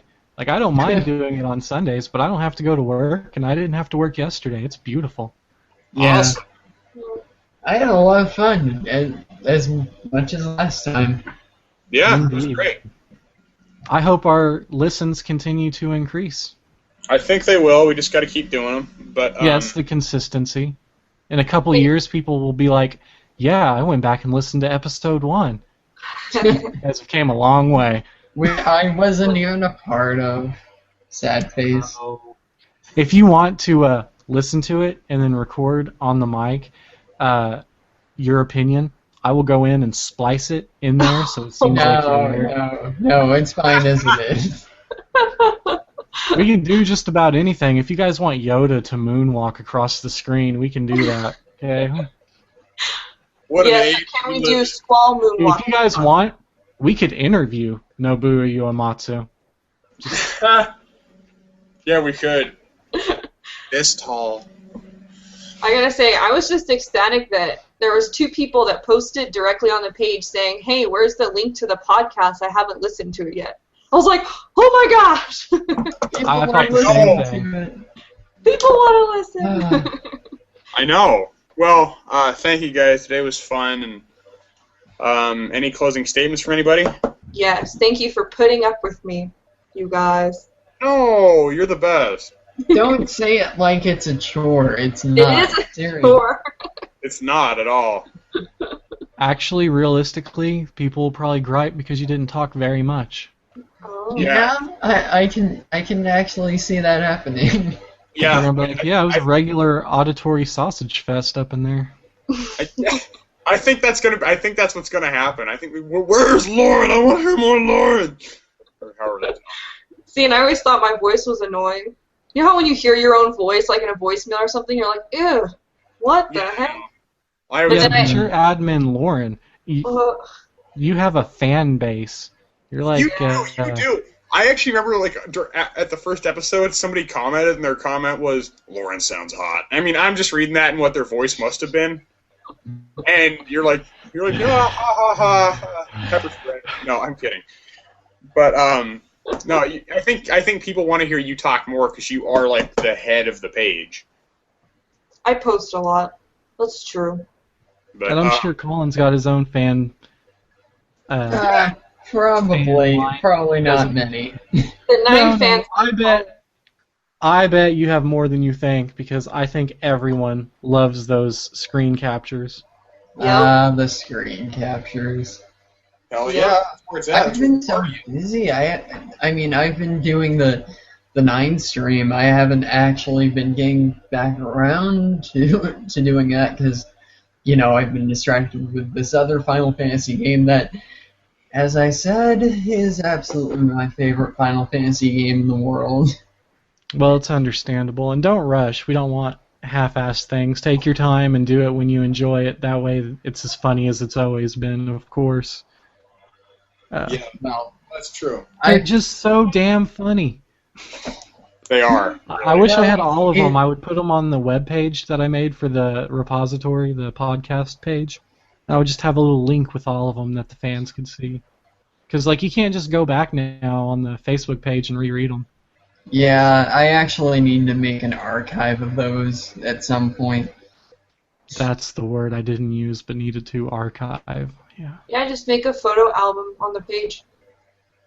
It's easy when you have good personalities distinct personalities to work with, though, like Lauren and Gilgamesh and Zero. I've come to know them over the past couple of years very well, and 3 years, Colin. 3 years actually. Yeah, we're going on 3 years now, knowing each other as a group. And Orange has a cat in her room. Sorry. Yeah, I do. He's sleeping. Hi, Yeah, baby. right before you got on, Spence, she was like, "Do you guys see my cat back there?" Hi, baby. What's his name? I call him Kitty. Oh. Kitty! I'm sorry, that always makes me think of Monsters, Inc. Kitty. My nieces and nephews call him Mr. Kitty. And my dad's family calls him Orange Cat. So. Oh. I wonder if we could hold up a bunch of cats to the camera if they would sniff each other. We should do that.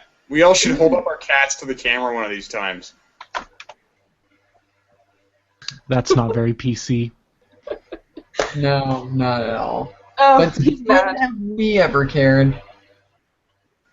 I don't think I've ever cared. We've said a lot of stuff that's not PC already. I mean, Right. No, but we've throttled ourselves back, because if you ever listen to the other podcast I did with another friend of mine, it's pretty damn crude. But that's humor. yeah, seriously. I guess, any closing statements from you, Colin? Anything to say? Well, not much besides thank you to the fans for, those who have listened. Thank you for listening to us blabber on endlessly like this, and thank you to anyone who does listen in the future. And just, I love a lot of the people on the fan page, because a lot of them are just really nice, great people to talk to. And I know we've talked about, people who have issues on the page, but for the most part, our fan base, from what I've experienced, is really nice. And, I mean, people like you, Ed, and you, Spencer. Thanks, Chief. People like you are part of the reason I enjoy doing it. Well, thank you, man. Well, I mean, we wouldn't be here if the admins weren't so badass. Yeah, that's true.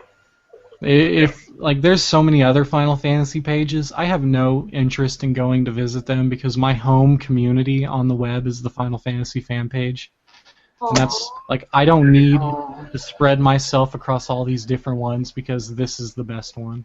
That's right. That's right. Aw. I agree. Totally agree. There's nothing talked about in those other ones that isn't talked about better in our page. Go team. I think when Lauren first started the page, 3 years ago, she had no idea it would grow into what it's become. I mean, even my BB page is bigger than I thought it would ever be, honestly. And it's only at 1,200 likes. Yeah, So, it's crazy. But you guys created something that people love and they see every day, and hopefully we have something here that they will continue to listen to every day, or whenever they get the chance to. And I think that's probably what's going to happen. The more you do it, the more people listen to it. Just keep doing it. I think we'll get better at doing it as well. Yeah. Mm-hmm. Big things to come. We're getting better at it. We're new. Oh, my cat's walking around. Your cat's bigger than my cat. It's adorable. Let's. I love cats. I love animals. They're just little babies. They just need to be cared for. Yeah. Anyway, that's not very masculine. I'm gonna go lift weights again. Go eat a bunch Go of do bacon. bro stuff. Prove Lift your weights. masculinity. You know what? Final Fantasy guys admit to liking Moogles and Chocobos, so you're fine. My Yeah, cat's name is Moogles. Yeah. I remember that. And I've also had guys admit to thinking Vivi is the most adorable thing on the face of the planet. So Evie is adorable. He is. He's an adorable badass. He's precious. He really is. He's way cooler than young Anakin Skywalker, that's for sure. oh no, Yeah. Maybe we should wrap this up before I start on the rant about how much I hate Jake Lloyd. Star Wars the new We'll I have guess- to do another podcast, the I Rant podcast or something like that. Yes, that would be wonderful. Vent all your hatred podcast. People would love that. They'd be like, I hate that too, and I hate you for feeling that way. Welcome to Nerd Rage with Colin. Dun, dun. Oh, so You I'm like the the one American hosting it? Gladiators No, theme dude, song? dude, I have tons of nerd rage. I sympathize. That's why I said it. I have tons of nerd rage. It's just late. I would surprise people. They'd see a side of me they didn't know existed. Yeah, seriously. I We guess. should do that, the I Hate podcast, Nerd Rage with... Actually, before we wrap this up, I will make one note. You know the guy that voices Snow in 13? Yes. He was at SoccerCon 4 years ago, and he did a panel called I Love the Haters, and he wanted to know what people's opinions were of his stuff, particularly Snow in 13. And some people said, I hated it, it sucked. And some people were like, boo, and he goes, no. Why? Tell me why. He actually wanted to talk to people about it. And people actually had a really cool discussion about it, and he liked their opinions, and he just goes, guys, thank you, I love the haters. And that's how he ends the whole thing. Wow. Drop the That's microphone actually and walk pretty away. cool. Yeah, so he was a really good sport about it. The guy's name is Troy Baker. He was really cool to talk to. Yeah, Troy Baker has done a lot. He's done voice work since 10, if I'm not mistaken. Yeah, he's done it for years and years. He's been around for a long time, so he's definitely Well, going to... yeah, but I mean with the Final Fantasy series, he's been there since 10. Yeah. I think that's probably about right. Yeah, but yeah, it was pretty cool to see him host it, and I talked to him about it. And he was a really cool guy, really nice guy. But it was really funny. He steps up to the mic. First thing he says, he goes, just to see if it works. He goes, "This is God," and he's like, "All right, guys, we're here. Let's talk about hate. What do you hate about this game? What do you hate about this anime? I want to hear it." And people laid it on the table, and he loved it, and he addressed it, and he wanted people to have a conversation about it, and they did. Awesome. Yeah. All right, Lauren, do you have any final thoughts? No. I think I said everything I wanted to say earlier. All right.